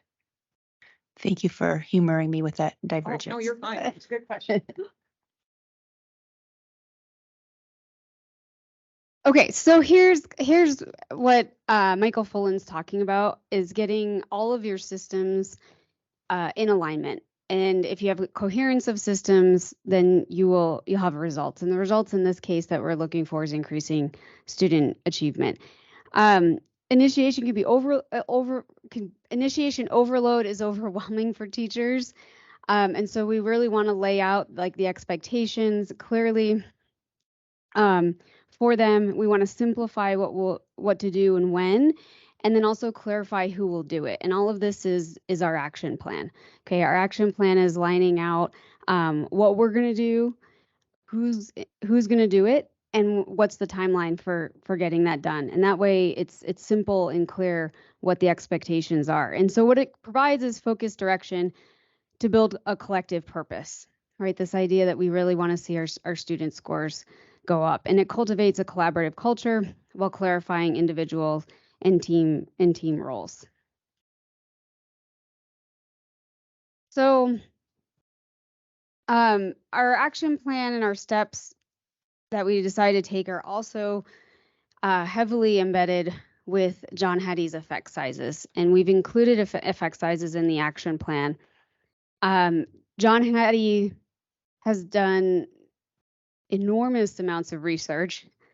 He's done syntheses of over 2,100 meta-analysis. So that's 2,100 analysis of then more subgroups. It comes out to maybe about 500,000 different research that he's looked at and categorized and done the analysis on. And what he's come up with is what's called a hinge point.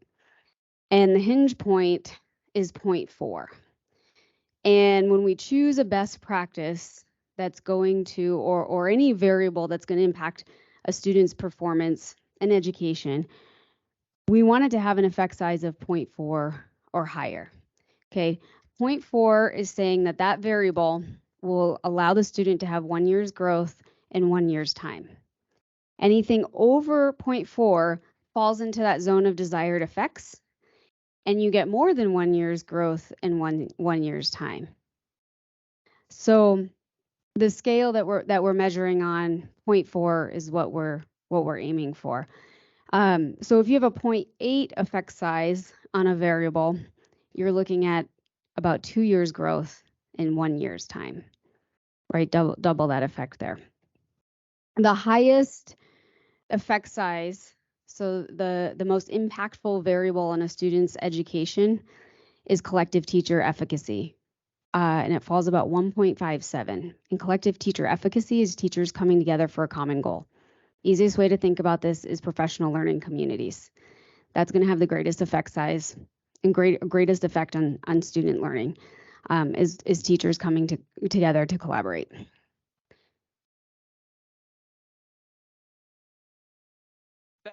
In Hattie's new book, and I meant to bring it with me so you could just at least see what it looks like. It's not necessarily, I don't view it as a book that you read cover to cover, but basically it's the accumulation of all of the variables that Caitlin talked about and their effect sizes, and then dialogue about how they came to these conclusions and maybe more clarity or definition with whatever that component is, why it has the effect size it does. So in chapter 3 of that book, and we've asked our administrators to read chapter 3 over the summer, kind of like an assignment, but it's not too painful. It goes pretty quickly, actually. It's not a long chapter, but that chapter is basically this model, and it goes back to that idea that you're aligning a purpose, like from the curriculum office, let's say, the district office, you're defining a purpose, and then you're aligning the system to it, and it talks about why that's important. So your purpose is your investment in your students and learning, and objectives across the district should all be the same, not dependent on school to school, room to room, teacher to teacher. Then we look at instruction and the shift in instruction as we look at research and our new standards that we have coming nationwide and from the state, all really center around more of an inquiry-based instructional plan as opposed to kind of a sit and get lecture sort of thing, right? And so again, you're investing in, you're allowing students to invest in their own learning, and you're shifting in some cases a little bit from content to instruction, not necessarily the what, but the how, and engaging students in that learning. For Mindframes, it's really just the intentional alignment of once you've determined these components, the investment in learning, and you've solidified that that's a priority, then you have to look at basically what we're going to teach and how we're going to teach it. And that's where the curricular resource comes in. The what oftentimes is what we're using to teach. And then how we're going to present that from an instructional standpoint. And then internal alignment within a school or within a system is the understanding of the connection between surface learning, deep learning, and transfer learning. And transfer learning is the quadrant D stuff. This is where we take, this is what I know about this. This is what it looks like in action. It probably does this in this situation. So you're taking it from the basic fact level to the understanding of how those facts transpire. I keep thinking science right now, Terry, because I'm looking at you. And then once you learn those scientific elements, let's say, how do they transfer to the next, the next level that you're going to in science? I'm totally butchered that. I'm sorry, but I was trying to think of like the specific content areas. So there you go. Does that make sense? The way I just explained that a little bit. And then the quality of implementation. There are 5 steps to that. This discovery is what we want to teach. The design is how we plan to approach instruction. Deliver is we instruct. Double back and double up is the intervention piece. Like we go back, we look at what we did, we make some adjustments, we provide the intervention, and then it all circles back with the assessment at the end. How did our students do, and what adjustments do we need to make? But the point of this, the most important point of this, is that alignment of purpose at the top. We all know where we want to go and how we want to get there and what we need to provide for our students to do that. So that kind of simplifies it as much as I can, I think. But questions on that part so far? They're pretty good. We're going to get into the action plan, so it'll be more exciting for you all.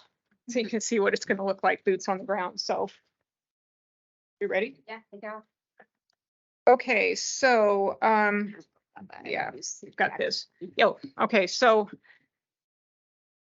Gary, do you want to move? Oh, yeah, he does. The action plan part. Okay, you all have this, correct? This is what we're going to switch to right now. Okay, so I'll let Caitlin talk a little bit about the achievement goals that she and I discussed and kind of where we landed and why with some of those, and then we'll step into the action plan. So if you want to talk about goals. Yeah. So first of all, this is a model document. The state is moving from a comprehensive school improvement plan, which is required annually, to a integrated school action plan. It won't look exactly like this. There'll be a lot more components to it, like school culture, social, emotional, But the academic components will be similar. And so what we've tried to do is model for them what the state's going to require and also what we'd like to see. And then we're going to be using this monthly in our teaching and learning meetings and going over where are we, what have we completed, what are the next steps, what roadblocks did we hit, that sort of thing.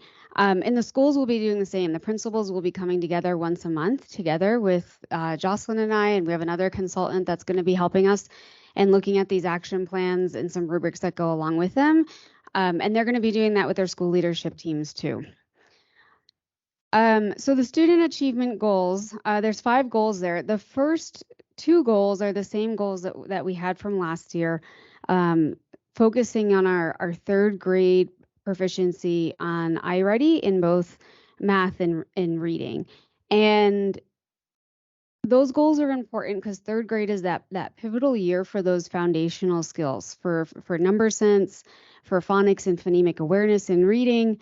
If they don't have that by 3rd grade, they're gonna continue to struggle down the line. So we really want to be keeping a close eye on that. And the reason why I want to keep a close eye on it in iReady is because iReady really digs deep into the individual standards. So we're able to see what standards students are missing. Whereas SBAC is, they touch on the standards, but they don't go nearly as much into the detail level that we really need to know to inform our instruction and inform our curriculum. But underneath goal number 1 and goal number 2 are sub goals for 3, 4, and 5 math and 3, 4, and 5 reading that are relative to SBAC, because then SBAC are those external public facing scores that people are using for various reasons when they look at us as a district. And so we also want to be seeing those scores increase as well. So we have in math, we have a 10% increase in grades 3 and 4, and then a 14% increase in grade 5, because grade 5 has really dipped, like Michelle talked about. They were caught in the early COVID years, or in COVID in their early grade levels, where they've missed out on that number sense.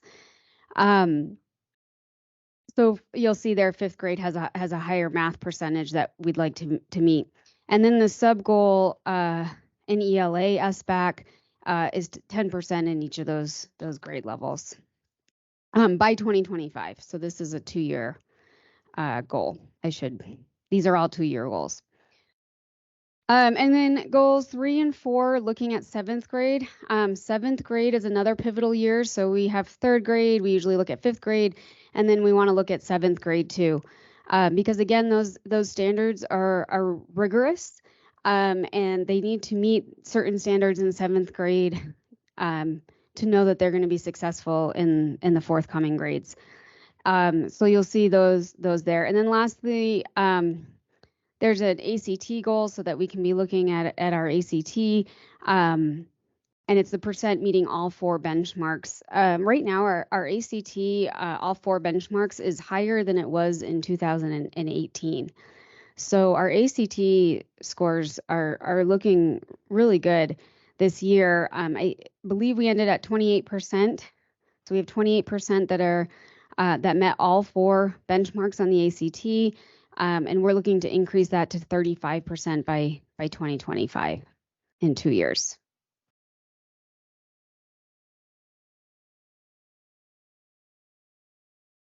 Caitlin and I had actually a lot of fun doing this once we were able to sit down and Nerdy fun. Yeah. Nerdy fun. We started creating, and the first thing we wanted to do was use a template for the action plan that we're asking the schools to use when they're developing their action plans for their continuous improvement cycles within each building. And so so this will mirror what we'll see developed in schools. And so our first goal in our action plan was to implement instructional strategies, school leadership teams, plan, do, study, act cycles, win groups, instructional framework and walkthroughs in all schools with 100% fidelity to ensure quality instruction. And this goes back to Caitlin talking about collective teacher efficacy. And so then what we put underneath this, and it's maybe a little hard to read because it's in blue, are Hattie's actual effect sizes that apply to that goal.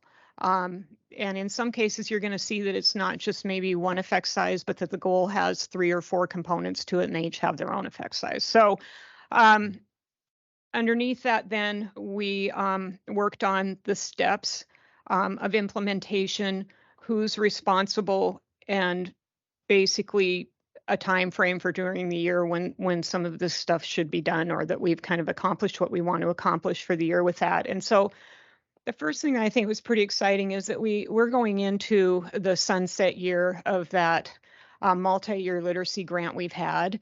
And we have to have the last of that like $5 million grant spent by the end of September 2024. And so we've been allowed to roll over money we haven't used in the past years of the grant. So we had a little bit of rollover money, and we made the decision to utilize that rollover money with human resources. And so we have Abby Cool as a K-5 grant liaison and Jana Schwartz as 612, and she will be half-time. She is teaching 3 classes at Capitol High, dual credit English classes at Capitol High, but we'll be working to support this effort with our middle and high school, in particular the 2 that aren't grant schools and don't have some of the resources that the other schools have.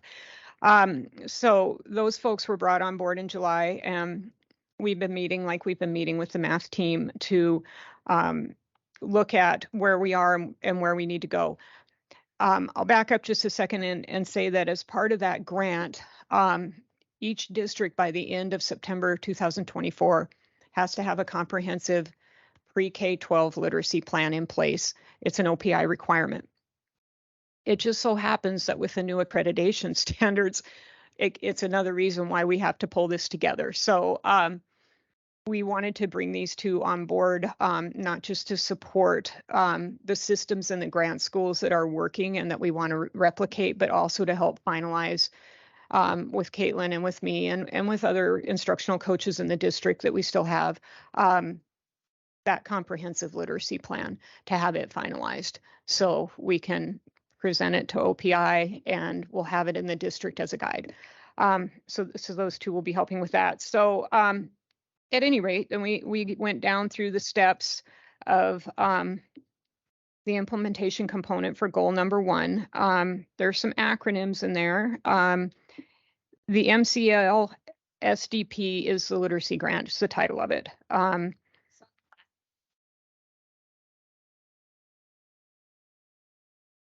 So does anybody have any questions on that first goal? I know you're kind of skimming through it and we can always come back, but I don't know that I want to just go through and read each one individually to you for the sake of time. And you can ask questions at the end, obviously, too. So goal number 2 is where we are specifically focused on math. And I think this is where we wanted to spend a little bit of time today just to explain what we're doing. And I'll have Kelly and Melissa and Michelle chime in on any part of this. But as Rex said, when we started looking at some of our internal scores in June, we see this sort of downward trend in 3, 4, 5 math, and it's concerning because we obviously don't want a downward trend. We need an upward trend. I will say that yes, we have in math expressions a curricular resource that is not as rigorous as it needs to be, I think, to prepare our students, but also going back to the other component of student learning, the instructional piece. A lot of it has to do with a shift in instructional strategies. So you can't blame it all on the curricular resource. You can't. I mean, the instruction is always a huge part of all of that. And so what we're going to explore a little bit is allowing teachers to supplement math expressions with Engage New York, which is a free resource. And so we've kind of sent out an all call, like, who wants to maybe have some resources put together to provide some supplement with a more rigorous curriculum, if you want to call it that, free curriculum. And so that's in large part what this math team has been working on, and in conjunction with Michelle and her guidance. So Melissa, do you want to take a few minutes just to explain that shift in instruction and why it's important? Yeah. Kim? They can, but the people online can't. Well, darn the luck. Here you go.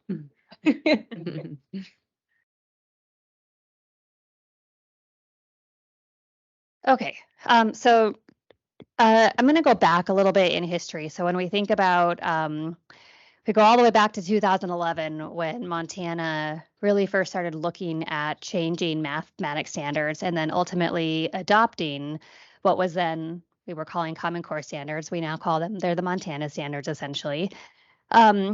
Many of the textbooks at that time were not caught up to the shift in instruction, and many of the textbooks did a stamp of approval that said, we have a brand new edition. We may have changed a couple of things, but this is now Common Core aligned. And no fault of their own, it was what was available at the time, but Helena purchased Math Expressions at that time. And there have been several editions since then that have come out, and we've kept up with that.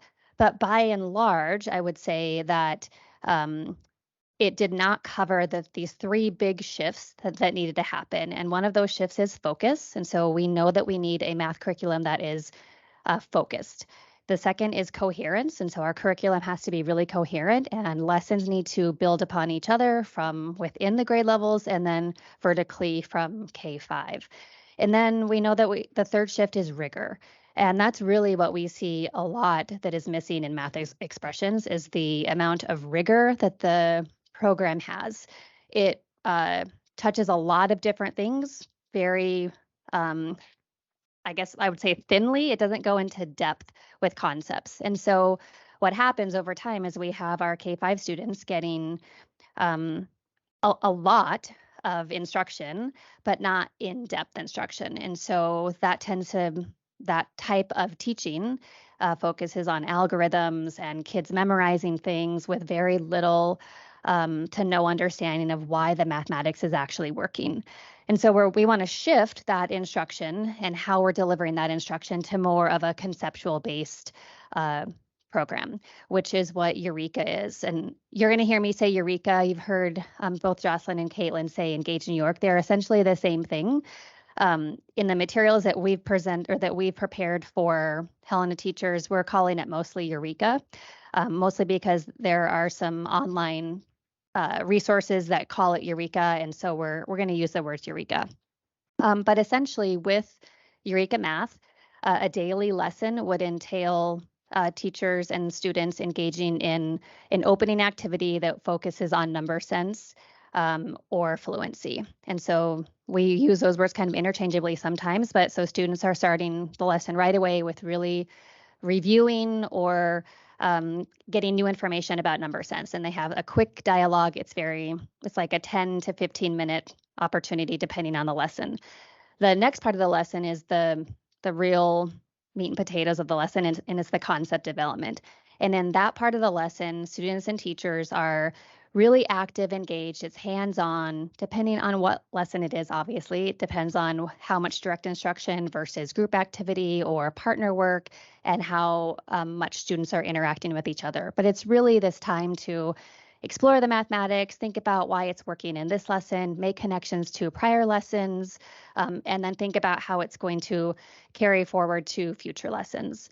And then, and in that time, students again are working together. At the end of the lesson, students are having some independent practice time. And this is a big difference from what we're currently used to, because that independent practice time now is not the bulk of a lesson. It may be 10 to 15 minutes. It's not a worksheet where kids are just filling out 25 different problems, but it's a time for them to continue to collaborate, maybe work with a partner.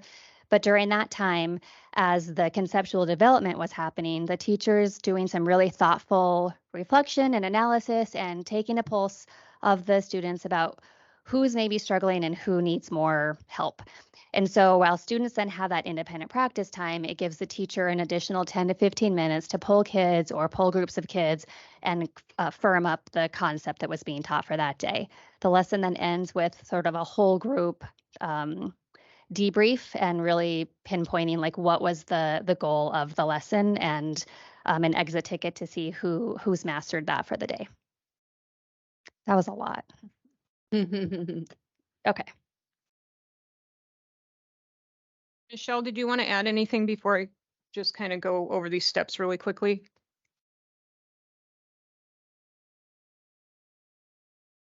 You're good. You're good. Okay, we'll jump in at any point. Okay. Okay.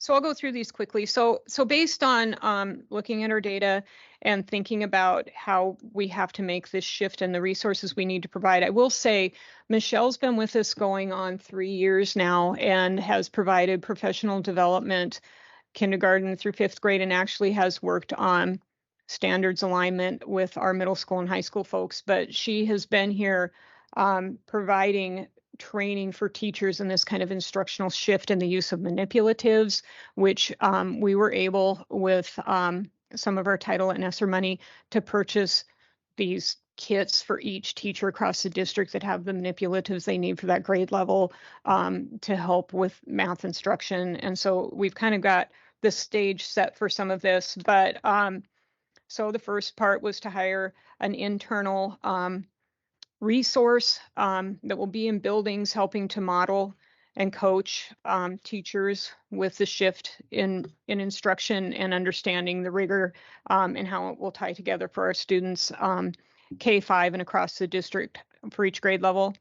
Then we have our math team who helps support that TOSA position in developing new curriculum and instruction as we move forward, and also providing opportunities for professional development for our teachers. Job embedded professional development is has a much higher effect size than pull out. So, you pull teachers out for a 6-hour training in June, they love it. They come back in September and it's a one and done thing, and they may have questions or have, like, I can't remember quite how to do this. So that causes some issues, and it's not the best way to support teachers. So in addition to that kind of training, we need to have job embedded opportunities for teachers as well. So then offering the opportunity for teachers to jump on board with utilizing Engage New York as a supplement to units. I guess I've been kind of shocked by the response to that, because we have a lot of teachers who are interested in supplementing with this resource. And I think it's just a testament to the fact that our teachers do know that what we're using isn't quite fitting the bill. And they also know that we don't have the resources right now to purchase a whole new curriculum. So they're kind of wanting something to help get the rigor we need in the classroom. So we've got a lot of teachers jumping on board. And these folks have put together the resources they need to jumpstart. And we'll be providing some training for teachers as we move into August and into the school year. Each elementary school will require teachers to teach a 70-minute core block of math, which is pretty much the average, and I think it was the average in this district. But one of the things we did find is that we didn't have consistent math blocks across the district. And so we just want to make sure that part's shored up. And then that 10 minutes a day of number sense instruction that should take place in all classes, kindergarten through 5th grade. And then we have MyPath. It's a part of iReady, and MyPath is a what do you want to call it? A differentiation system for students. It's an online resource like we used to have SuccessMaker, only it's MyPath, and it's tied to our benchmark assessment. So the program levels for student ability. And so thinking back, and Siobhan might be the only one who remembers this, or Terry does too, I'm sure. When we knew that our math scores were low in 2011 and 12, we've asked that all students be on SuccessMaker. I think it was for 15 minutes a day across the district, which was a heavy lift, and there was some pushback, but our math scores went up. And so in looking at our data with some of our schools this spring, we had groups that, like within a school, we saw more growth, let's say, in a 3rd grade classroom compared to the 2nd and 4th grade classroom. And in that difference was that these teachers were utilizing this program more. And so we want to give access for all students to be able to experience that and grow. So 30 to 45 minutes per week. Okay, so it's not per day, but sometime during the week, if kids can have access to this program, 30 to 45 minutes, which is also iReady's recommendation, I think we'll see some growth there. And then each school will require the use of manipulatives in core math instruction, because that's how kids learn. So helps how kids learn, yes. Super quick question. Is MyPath, is that the iReady technology supplement? Okay. Yeah, it is. Yep, and we've been purchasing those licenses for everyone since we have had iReady, so it's already in place. It's not an additional cost. Anything, Michelle, that you want to jump in on, Mr. Kelly? Good right No, now? you guys are doing great. It's great. I mean, it's the added instruction, it's the differentiation through MyPath, it's the added minutes. Those are all components that are needed. And we tried to go through and tie each one of these steps to effect sizes, because I think that helps too, to understand the why, if we can all see it. And I certainly can't put to memory every single one of these. So it's a cheat sheet for us too, because it's a lot of information. All right. Do you want to do the assessment and database decision-making part? And I should add with math, it's not on the math goal part of the action plan, but it's previous that adding math win groups in all our schools this year too. So we have reading what I need groups. Schools and principals are asking to build math win groups into their schedules too.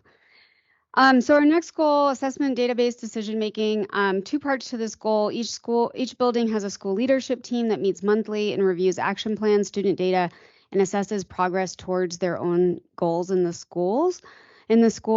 And then implementing plan, do, study, act cycles in all of the PLCs K-12. And what we are trying to do here is get our teachers and our administrators to be looking at their data and making decisions based on their data. So just briefly overviewing, like Jocelyn, I don't want to go through each step and bore you to death. But what we're going to do that's new this year is Jocelyn and I are going to get into the buildings, into the SLT teams, and just be flies on the wall and listen. If we don't know what they're working on, what they're working towards, and what their needs are, we don't know how to support them best. So we'd like for them to send us their calendar of their SLT meetings, their monthly meetings, and we'd like to be present. We'd also like our teachers on special assignment to be present too, if there's anything valuable that they might be able to help with professional development or tools for teachers or something like that.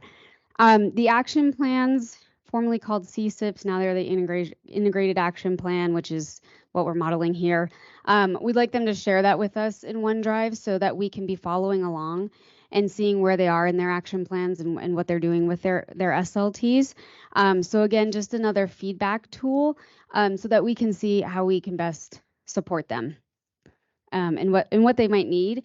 And also what are the commonalities with the schools? Where are they all at? Where they might be struggling? Where are they achieving? That gives us a good pulse on things.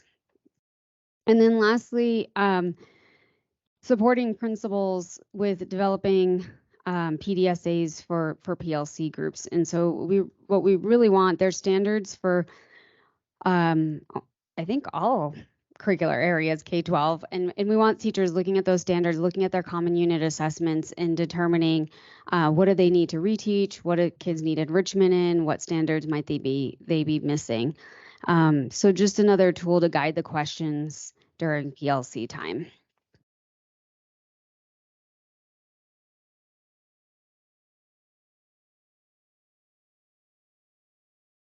Because it's not done, maybe it's never going to be done, but just in looking at this again and thinking about it as we're talking, it's important that those school leadership teams have goals for reading, math, and behavior with our MTSS model. And so they aren't necessarily all the time focused strictly on one academic area or academics at all. Sometimes the school has goals from PACs that they want to, like maybe they need to strengthen a component of it. But as we move forward with more training with MTSS, we'll be integrating that into this so that it reflects all of that work and not just strictly the academic side. So, Melissa would be included in this part with SLTs as well. I think when we first started developing this, we hadn't hired a math coach yet. So I'll go back and include, don't feel left out. Okay, so getting toward the end here, then we have individualized interventions and practices and instruction for disadvantaged students. And this is where we've set a goal that we have WIN groups established in our elementary. So for middle and high school, we're going to try more and more to push students into core instruction and not pull out. So we wanted to decrease any kind of pull out interventions by 50%. And then 100% of K-5 schools will have WIN groups for reading and for math with Fidelity. And so the steps for that are under here as well. And then for academic leadership, to improve instruction, support teachers with the shift in math curriculum and instruction K-5. Leadership will support PDSA cycles and PLC alignment to student and instructional framework data. And then our last goal has to do with community and family engagement. And so I'll probably should have Caitlin talk about this, but I think historically we always think of the family engagement component being tied exclusively to title schools. But I think we need to incorporate that to some extent in all of our schools. Do you want to talk about this part since you oversee and that's almost our last one, I think. That So is our last one. We'll just review. We'll be okay, done. perfect. Awesome. Tied up with a nice neat bow. So family, community and family engagement. So we want to increase family engagement in all of our schools by each school offering a family engagement opportunity at a minimum of 1 time per month, and title schools more. We do have a district set aside in our title funding for family engagement events. And then title schools are required to spend 1% of their allocated amount on family engagement events. So it'll vary. But community and family engagement events, they don't have to be huge events after school that take up time. They can be during the school day. It can be inviting parents and community members in to see student presentations. It can be coffee with the principal. And you want different levels of entry for parents because everyone has different schedules and different demands at home that they can't always make it to those evening or after school events. And so we're really going to encourage that they think more broadly about what this might look like in their buildings and how to get people into the buildings. But even, a really low entry thing is having teachers send home weekly agendas or updates of what they're doing in their class, right? Like that's a really low and easy touch point to have with community and family members. And so we'll be working with schools on that and principals on that on what that might look like. And also, again, gives us another opportunity to get into the schools and see some great things that are happening. So, can you flip back to the presentation? Do you want to add anything? Oh, okay. Yeah, the review slide on the presentation.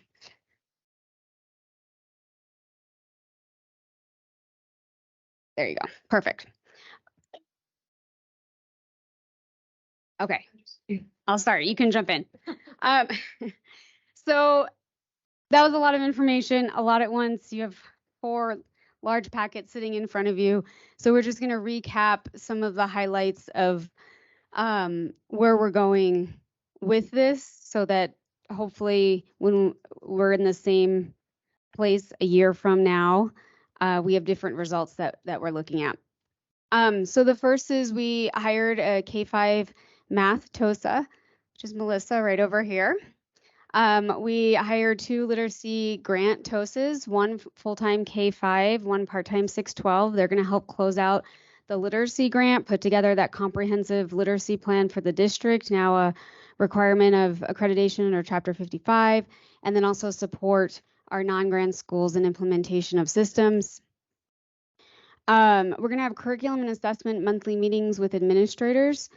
So we're going to be meeting with them 2 times a month for K-5, and then once a month with 6-12, and support them with the shifts in instruction for math. Don't forget, we also have a new reading curriculum that's rolling out district-wide this year.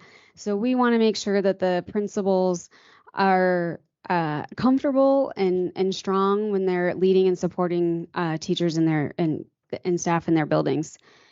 And then we're going to be present at monthly SLT meetings in each building. Our TOSAs will be present as well. And then we're doing an overall alignment of systems K-12 for continuity among schools. And more importantly, so we can identify where they need the support, what they might need professional development around, where can we come in and help, what kind of help can we get them, and how can we support them in moving forward.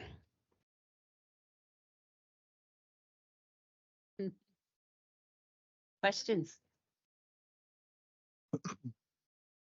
Often during the summer, you get people who would say, wow, great, kind of got slowed down and not a lot going on during the summer. And my response is typically, it's not slowed down, it's just different. This is testament to, I watched our math team come in all summer long, and they're in this room or they're somewhere else trying to find the coolest place in the building. And they're working extremely hard, Jocelyn, Caitlin as well. We don't slow down in the summer. It's just a different work. And so I appreciate the work that our leaders are doing and what we're putting together through the one pillar of academic success.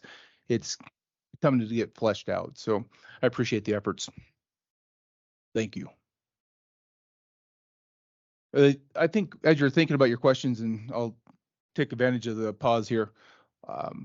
We typically, I heard it tonight or today, is 2011, 2012, we noticed the math scores were low, and so we put some resources into it, and then they went up, but consequently, our ELA and our reading scores dipped, and so then we went out and found a literacy grant, and now our reading scores are looking pretty good, and our ELAs are looking fairly well, and our math scores are down. I'm tired of the teeter-totter. I'm tired of the inconsistencies of let's put energy and put all the weight on one side of the board and let the other one fall.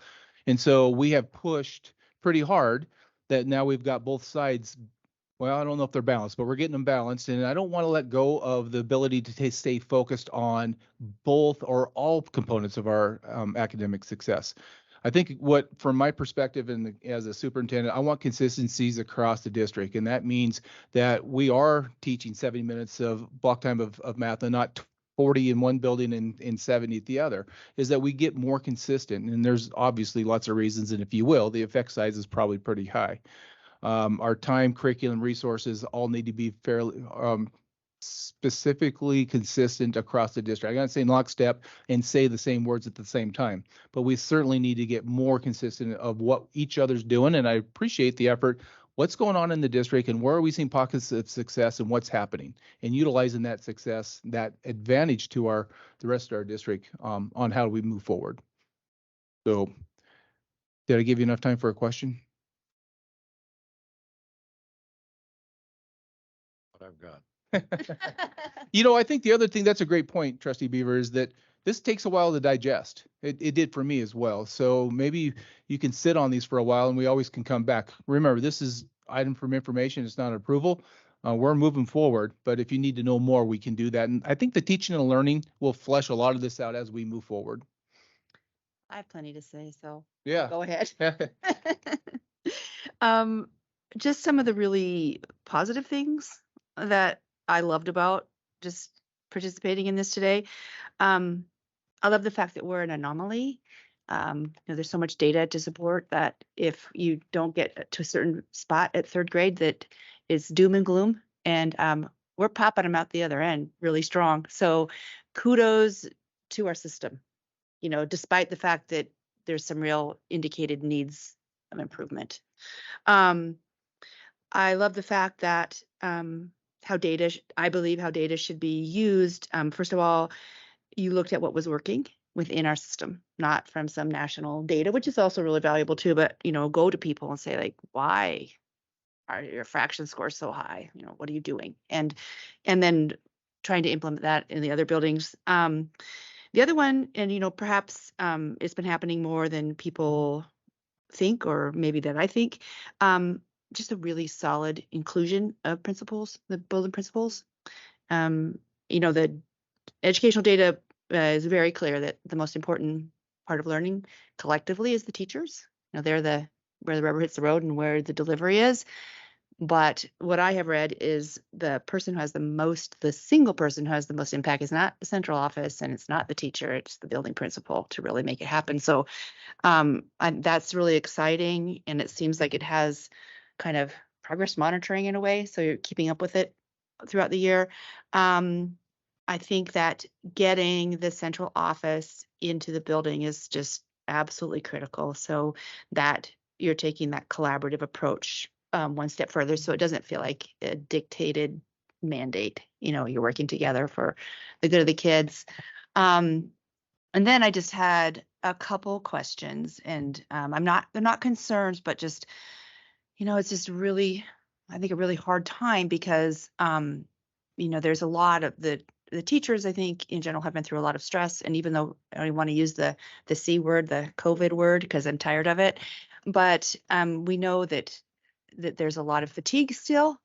And we also know that we've put in a lot of new things, not because they were important, they were super important, but, just do teachers really know the why there's going to be more? And I just appreciate that you're really focusing on supporting them and having it be positive, and hopefully that will all go well so that the teaching staff feels like they're motivated to do it as well, and they don't feel overwhelmed. And the one specific question that I had that I've heard from some of my constituents is, will there be like supported data walks throughout the year, like maybe staff meetings, or however you want to do them, where the teachers really feel why they're doing, especially iReady, and what that shows and what that means and how positive that can be and how much improvement they can have. Yes. Okay. So how the system should work, and it is working this way in a number of our schools, is that, you're looking at your data, you're sitting down with your school leadership team, which should be comprised of representatives to, reflect the concerns of all stakeholders in the building. It's harder in the bigger buildings, but so those SLTs are bigger in the high school and middle school. But when they are developing those action plans, and when they're looking at what teachers need to support those action plans, what we've done and what we've been doing the last couple of years with our instructional coaches is then they provide, they identify professional development needs. And then when we have that whole building PLC on Mondays, ideally what's happening is they've pinpointed an area of focus or concern. They provide a 10 to 15 minute, let's say, professional development overview of like, this is where we noticed a spot we need some work on. Here's how we can improve that. Here's some ideas for that. And then allowing them to go back to their grade level or content teams and kind of think about how they can implement that part. Is that working perfectly in all schools? Probably not. In our middle school and high school grant schools, it's a little more streamlined because they've been working on it for 6 years now.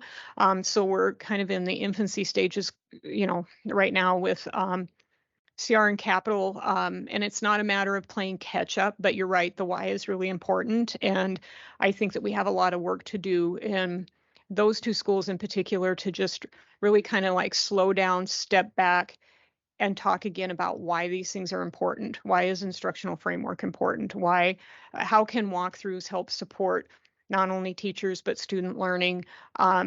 What are we doing with course patterning? We're going to be, Caitlin's going to be doing a lot of work with career and tech ed. I mean, it's a lot, to kind of take on, but we're hoping if we can build the system and have that consistency, the communication will be better aligned, and the questions and the needs will be better aligned coming back up, if that makes sense. Does that answer your question at all? And then I just had one final question. Sort of a statement question. We will be getting a new curriculum in 2024, 25, right? We have to, don't we? I mean, isn't it sunsetting? It is sunsetting. I think that's why we're exploring what we have with some free resources until we can get to a point budget-wise where we can make a purchase like that. And I think Michelle could speak a little bit to Engage New York and what the free version is versus if we were to purchase. I should start saying Eureka. I'm sorry. So Eureka has a free version. They also have a version you can pay for. And in looking at math programs, and this would be a review, we would have to do district-wide and teachers would be involved. The major shift you see in the new resources is that shift in that Michelle was talking about in how we teach math and what we teach in terms of instructional strategies. So do you want to speak to that a little bit, Michelle? Because she's working with a lot of districts who are in the same boat we're in. They don't have money to just go buy a new math curriculum. So Right. So the Eureka Math was first put together through a grant, and part of that grant stipulation was that people could have free access to it. So it's been out there. Since then, of course, that grant has sunsetted. You can still access it, but the company itself, of course, wants to make money now, right? So they have updated that program or that set of curriculum and has a new version. Likewise, there are a couple other companies who in the last probably 4 or 5 years have developed some really good curriculum. It's just that their stuff is not for free. And so we can access this, the teachers can have access to it. I mean, you guys have your own data that really supports how it has impacted on particular content areas within a grade level. And I've just seen firsthand when students are engaged in a way where they're exploring those concepts, they're making sense of it. They're not just memorizing a procedure, but they're making sense of why that procedure works. Then they know when to apply it.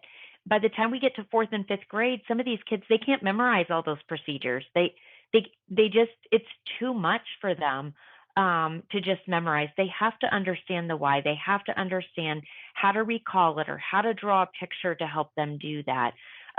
We all have our phones right there.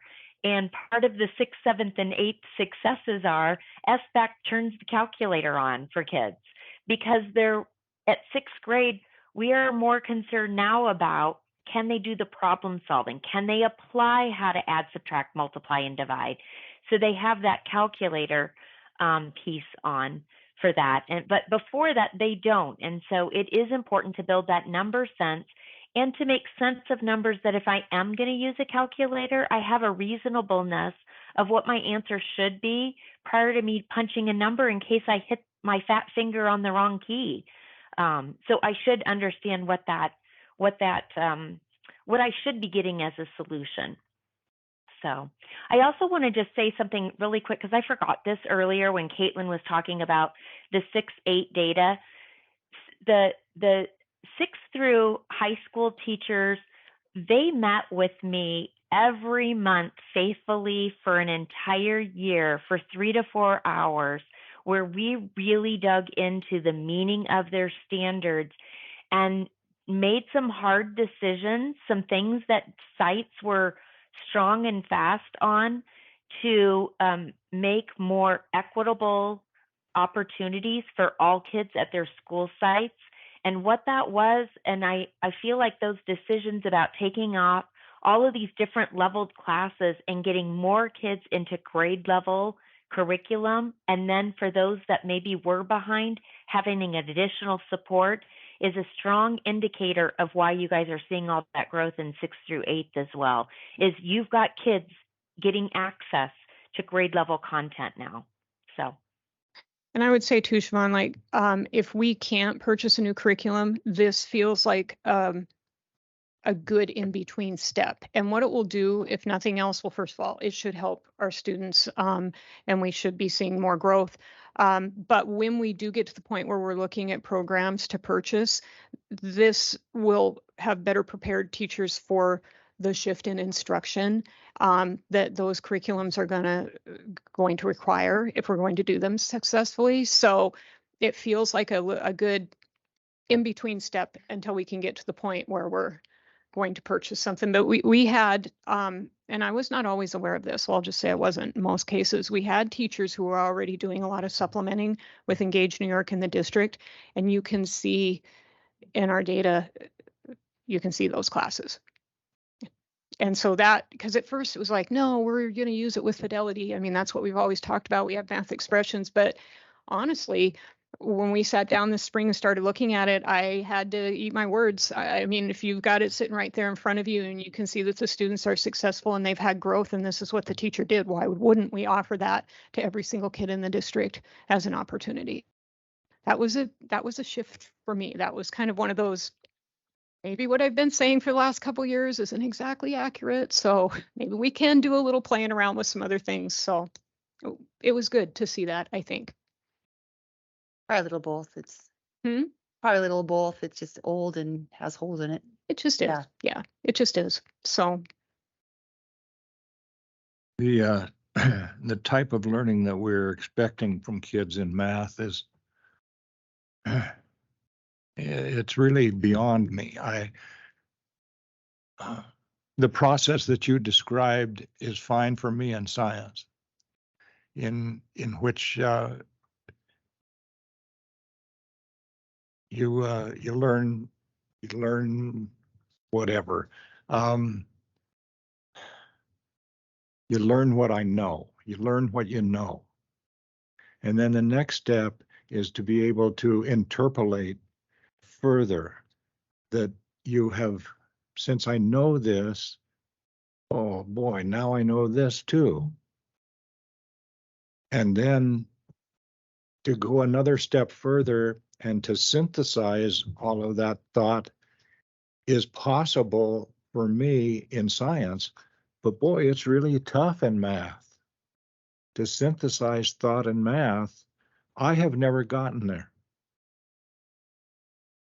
me either. The point of I'm gonna raise my hand and say I haven't either. what I know in math is what I learned. Mhm. I don't think I ever got to the point of interpolation in math. I know I didn't get to the point of synthesization. Even in science, I knew what I knew when I got to college. In college, I learned to interpolate that. I know this because, oh, I know this now because of that. But I don't think I got into the synthesization, if I could pronounce it, of science until I started to teach it. Yeah.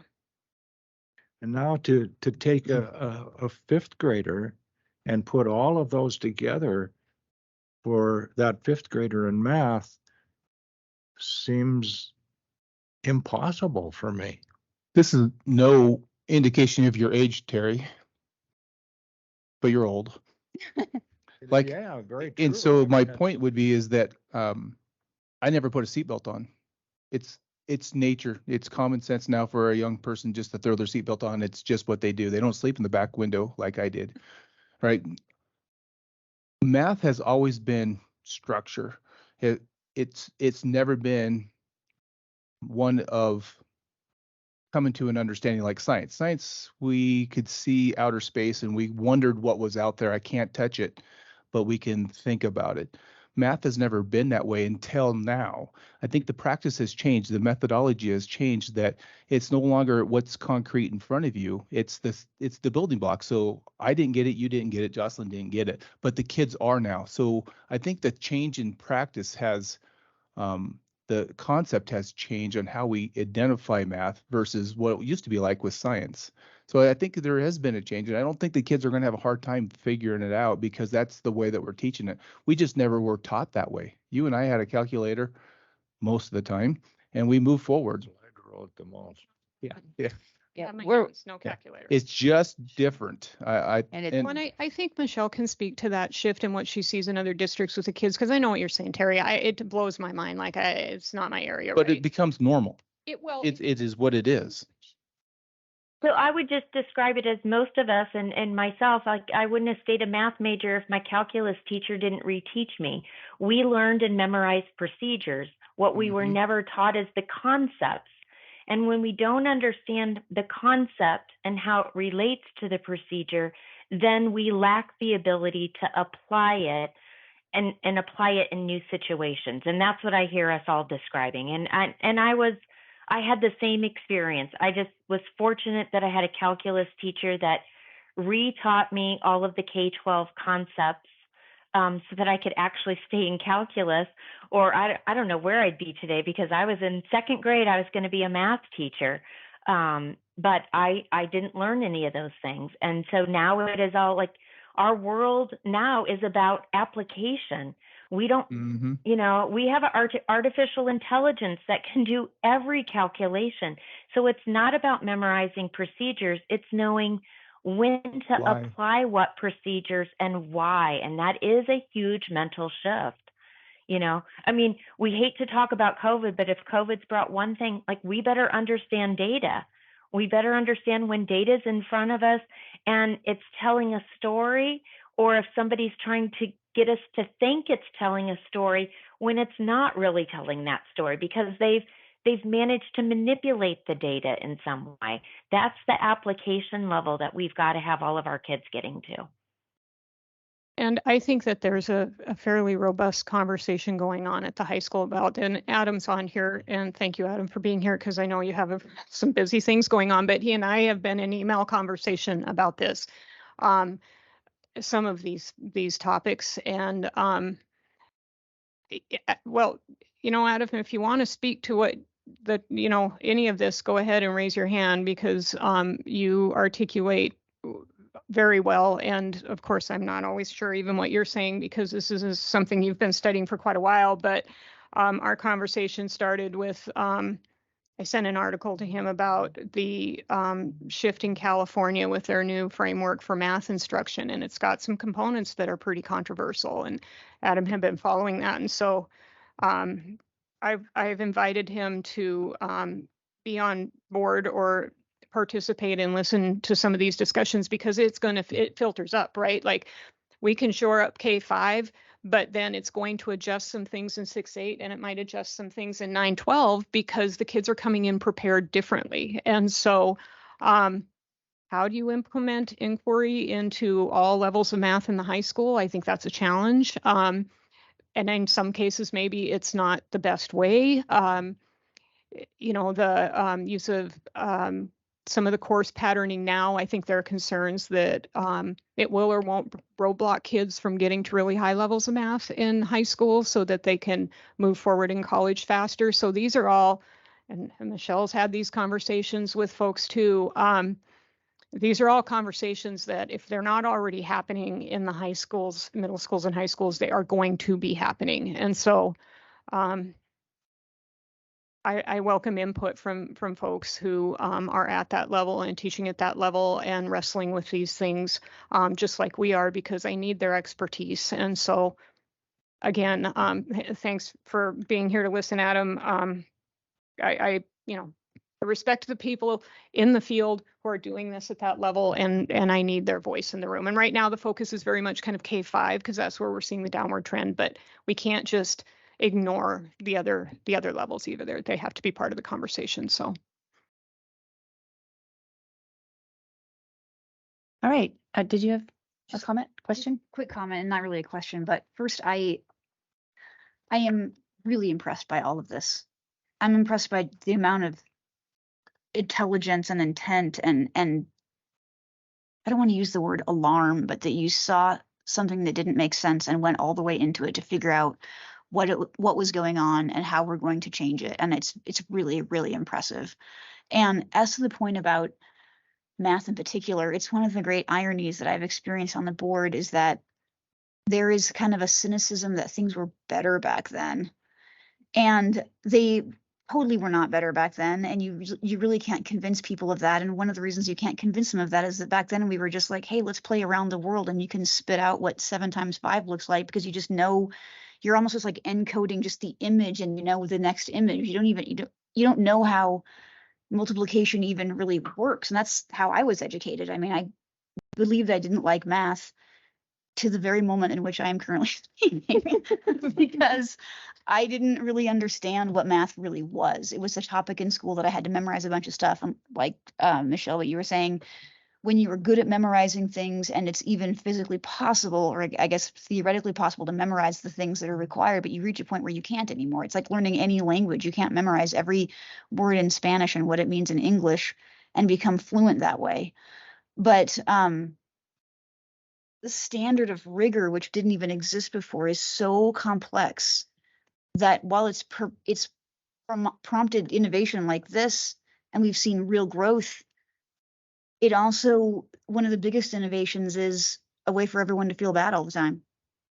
And, you know, we don't, that standard, it's a stretching goal and it's not a benchmark as people think of it. It's not like what we learned, what you should know at the end of third grade. It's so much more than what you think a third grader should know. That it's just, it's kind of part of, you know, our brand a little bit. Like, how to even explain that to people who are predisposed to think that everything's getting worse every day. And while we did see drops post-COVID, we're still, as a nation, ahead of where we were the year I graduated from high school. Oh, yeah. You know, so it's like, how alarmed should we really be? You know, I mean, I just feel like I love our growth mindset and we should push all the way through. And this is totally awesome. And I'm super excited to see where things go year over year. It's just hard to know how to be in this space because it's like there's so much profound good change. And we really are focused on pushing granularly down the road, which is good. But I still feel like it's just a massive success. And I look at the other data in this report, it's like, honestly, we're doing great. It's like when the Montana State ACT standard is ahead of the national average for what an ACT even is, and we're ahead of that. I think the whole system is really performing. Well, as was said, it's so profound and so involved. How are we going to teach this kid who we have programmed 20% of his time out of this to something else? How's he going to survive? You know, students who are like in middle school and high school, who is that what you're talking about? Who aren't? You're talking about Our program. Yeah, we're going to spend a year. We're going to spend a year I looking think at that's that. something we need to explore. I think that's Start somewhere. yeah. Well, and I think unless there's anything major in interest of time, we'll. Wait, Oh, do you have something? I know Oh, that we have some time, no, but no. one of the things that I don't hear the word homework, and it might be because that's just so deep down in the weeds and embedded in the curriculum itself. But I'm curious because as my kids have kind of gone through the system, we've had inconsistencies at home with, I don't have homework today. Now I have a homework packet, and a friend can't come do something because they have homework and I don't have homework, things like that.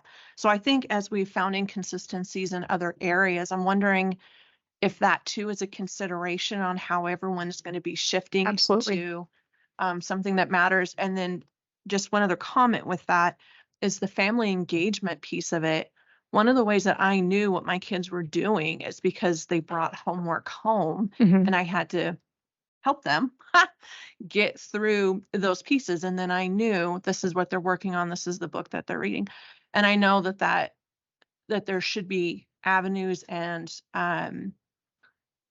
parents being having accountability for that, maybe outside of just the homework piece. But I think that's kind of, that's just my curiosity is how does that all play in? How are we hoping to be consistent with that as well? Well, and again, Michelle, jump in, but I'll just say, and then I'll let you talk because you were really, really involved in this process. But one of the things that happened at Helena High in the math department was kind of a complete redo of how they thought about what it means for a student to be successful and how you measure that success, up to the point now where they are allowed to retake exams, and a path for success is provided for them. It's not a one and done opportunity all the time. And we've had really good paths rate success with those kind of programmings there. In terms of homework for math, yeah, there's a change in what we think works best for kids. And do you want to talk about that, Michelle or Melissa? Go ahead, Melissa.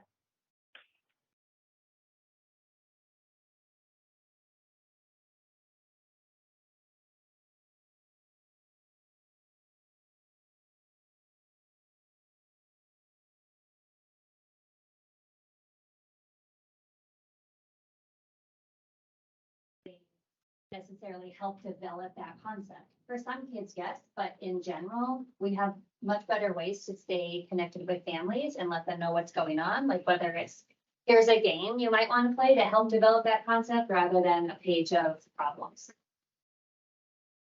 And at high school, middle school and high school, I think what we're trying to move away from is this idea of you have 50, 25 problems a night. You have to do them and turn it in for credit. If you do them all wrong, you do them all wrong. If you do them all right, you do them all right. Sometimes it's just doing it is the credit, and not really the assessment of what that looks like. And I'm certainly not talking about all teachers, so please don't think I am. I just think traditionally that's been a part of math instruction. And so the conversation with teachers is more, how do I know if a student learns it? And at what point do I say they are proficient and we can move on? So like if you can do the problem 5 times correctly, why do you have to do it 25 times? And if you're doing it incorrectly, should you be doing it incorrectly 25 times? Because you're training your brain to do something it's not supposed to do, right? So I think there are really good discussions around that. And I appreciate your perspective on how you know what's going on with your kids because of the homework is something that, I mean, I hadn't heard that before. So that kind of is something I need to think about too. We all need to think about. So I appreciate that. I hadn't thought about it that way. But Melissa's right. Maybe there's better ways we can communicate with parents so they know what's going on without it just being whether or not a teacher is sending work home for their kids. So good point. I appreciate it.